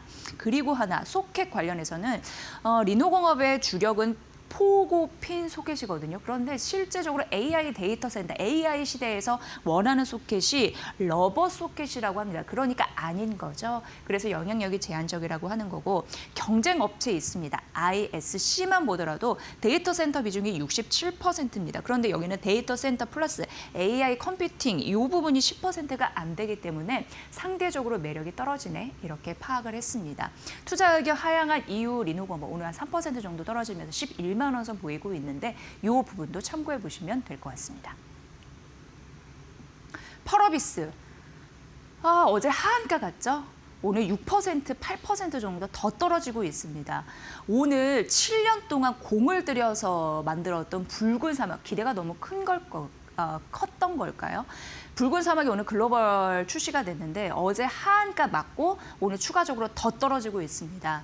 어제 뭐가 있었냐면 평론가들의 평가가 있었습니다. 그런데 기대 점수는 80대 중반 점수였거든요. 근데 평론가들이 붉은 사막을 평가하길 평점 78점, 기대 이하치가 나왔습니다. 그래서 이거 보고 어제 주가가 하한가로 내려간 거고요. 오늘 이제 글로벌 출시 날인데 더 떨어지고 있는 흐름들이 나타납니다. 물론 골드만삭스에서는 이런 얘기를 하고 있습니다. 평론가의 평점 이렇게 나왔지만 평론가의 평점을 보니까 서사의 몰입도 이런 부분이 좀 적고 그리고 굉장히 그 조작 단계가 복잡해서 그게 좀 민감하다라는 얘기가 좀 있습니다. 뭐 이런 흐름들 때문에 평점이 좀 낮게 나왔다 이렇게 얘기해 볼 수 있는데요. 평론가의 평점은 그래도 이제부터 유저가 쓰는 부분은 또 다르기 때문에 앞으로 비평 점수가 흥행 성과로 연결은 안 되는데 초기 판매가 어떻게 되고 유저들의 반응이 중요한 변수다라고 얘기를 했는데 오늘 이제 글로벌 출시 일날 더 떨어지는 거니까 이런 부분에 대해서는 약간 좀 리스크가 있다라고 보여집니다. 어쨌든 골드만삭스에서는 매도 의견 얘기했고요. 32,000원 얘기했습니다. 현재 주가 오늘 더 떨어져서 어제 하한가 이후에 4만 원 선 보여지고 있는데요. 그러니까 골드만삭스는 탈출을 얘기하고 있는 거거든요. 7년 만에 이런 대작을 내놨는데 좀 주가가 이렇게 좀 많이 떨어져서 기업 입장에서 좀 우울할 것 같습니다. 투자자 입장에서 어떻게 판단해야 될지 지속적으로 후기 리포트 나오면 전해드리겠습니다. 네, 그리고 이제 환율 1,500원 위로 갈까 아래로 갈까 그 분석 리포트입니다. IBK 투자증권에서 언급을 했습니다. 그래서 환율 요즘에 신경 많이 쓰이시잖아요. 전해드리겠습니다. 일단 1,500원 선 IBK 투자증권에서는 단기 고점일 것이다 이렇게 언급을 했습니다. 오늘 실제적으로 이 선보다 좀 떨어지는 흐름들이 나타나고 있습니다. 그러면서 1,400원대 반락 가능성 이런 부분을 언급했는데요. 왜냐하면 너무 많이 올랐기 때문이다 이렇게 생각하시면 될 것 같습니다. 그걸 쉽게 얘기해서 기술적 저항 그리고 펀더멘털 상에서 과매도 구간 이렇게 표현을 하고 있습니다. 이제 하지만 IBK 투자증권에서는 이런 얘기를 하더라고요. 단기 고점은 맞는데 앞으로 우리가 장기로 봤을 때 환율은 더 올라갈 수 있다라고 오히려 전망을 하더라고요. 그래서 연말이나 내년 같은 시기가 오면 1,500원에 환율이 안착할 수 있다라고 언급을 했습니다. 최근의 흐름을 보면 글로벌 무역 구조가 달라지고 있는 상황이고 우리나라도 코로나19 이후에 국제 수지 달라지고 있는 상황이고요. 그리고 그 이후에 원화 가치 이런 부분이 좀 달라지면서 재평가 시간이 오지 않을까 이런 시대적인 상황, 변화된 상황 이런 부분을 언급을 했습니다. 그런데 IBK 투자증권에서는 이 리포트가 말하는 이유를 좀 잘 들여다봤더니 어쨌든 지금은 1,500원 선이 단기이고 올해 연말이나 내년도는 결국 1,500원 선 안착이 될 텐데 1,500원 선 원달러 환율이 안착되더라도 우리는 위기로 느끼지 않아도 된다라는 게 사실 더 강조하고 싶었던 모양입니다. 왜냐하면 1,500원 선 안착되더라도 외환 위기의 위기는 아니고요. 국가 신용도에도 이상이 없다고 합니다. 그리고 지금 실질 실효 환율이라는 게 있는데요. 달러원 환율하고 약간 다른 개념입니다. 그러니까 진짜 원화의 가치가 무엇이냐. 상대국가의 그 무역 비중을 따라서 환율의 민감도를 따라서 그리고 전반적으로 뭐 물가의 상승률 그런 거 고려해서 진짜 원화의 가치를 절대평가가 아니라 약간 상대평가의 느낌이라고 보시면 되는데 그것을 봤을 때 우리의 경쟁국, 일본, 중국, 유럽 대부분 장기 추세가 하락하고 있다고 합니다. 그러니까 큰 문제, 1,500원 만약 가더라도 자체 위기로 볼 필요 없다. 이런 언급을 했습니다. 중요할 것 같죠? IBK 투자증권의 환율 전망 잘 보시면 될 것 같습니다. 네, 그리고 이제 대신증권의 리포트 봐야 되는데 펀더멘털, 지정학적 리스크를 이깁니다. 이렇게 언급을 했습니다. 그러니까 이제는 우리나라가 사실 계속적으로 전문가들이 얘기했던 게 돌발 리스크가 이란 전쟁에서 나왔을 뿐 우리가 뭐 깎아먹은 것이 있냐 없다라는 얘기를 했잖아요. 그런 의미에서 좀 보시면 될 것 같고요. 마켓나우 2부에서도 지속적으로 언급해드린 바 이번 주 굉장히 중요합니다. 이번 주, 다음 주 같은 경우에 주총 시즌이 있거든요. 근데 그동안 어떻게 보면 상법 3차 개정을 통해서 그리고 주중하는 의지 이런 부분을 정부 정책에서 굉장히 강조했기 때문에 주주 자본주의의 시험대가 지금 주총 슈퍼 위크다 이렇게 보시면 될 것 같습니다. 그리고 이번 주에 삼성전자 있었습니다. 다음 주는 주총 LG전자 네이버가 23일 있습니다. SK하이닉스 25일 있고요. 네이버와 SK가 26일 있습니다. 현대차와 SK가 26일 있습니다.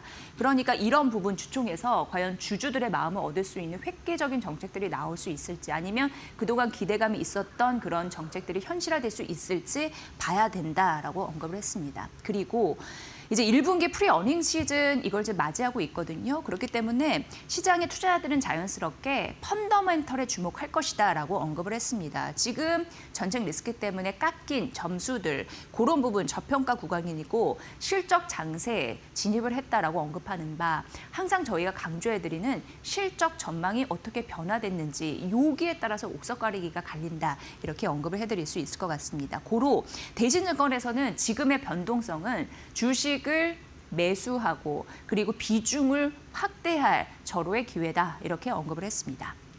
그래서 뭘 사야 되냐? 주도주의죠. 반도체, 자동차, 조선 되겠습니다. 밸류 매력이 있고요. 올해 이익 가식성 있는 여러 가지 종목들 이 안에 있을 것 같습니다. 한 가지 더 말씀드리면 순환매 장세에서 낙폭이 과다됐는데 올해 실적이 조금 더 좋아질 종목들이 긍정적이라고 하는데 대표적으로 2차 전지, 소프트웨어, 헬스케어 이런 섹터로 순환매가 돌 가능성이 있다고 하니까 지금부터 잘 찾아도 늦지 않을 것 같습니다. 대신증권의 리포트 잘 참고해 보시길 바랍니다.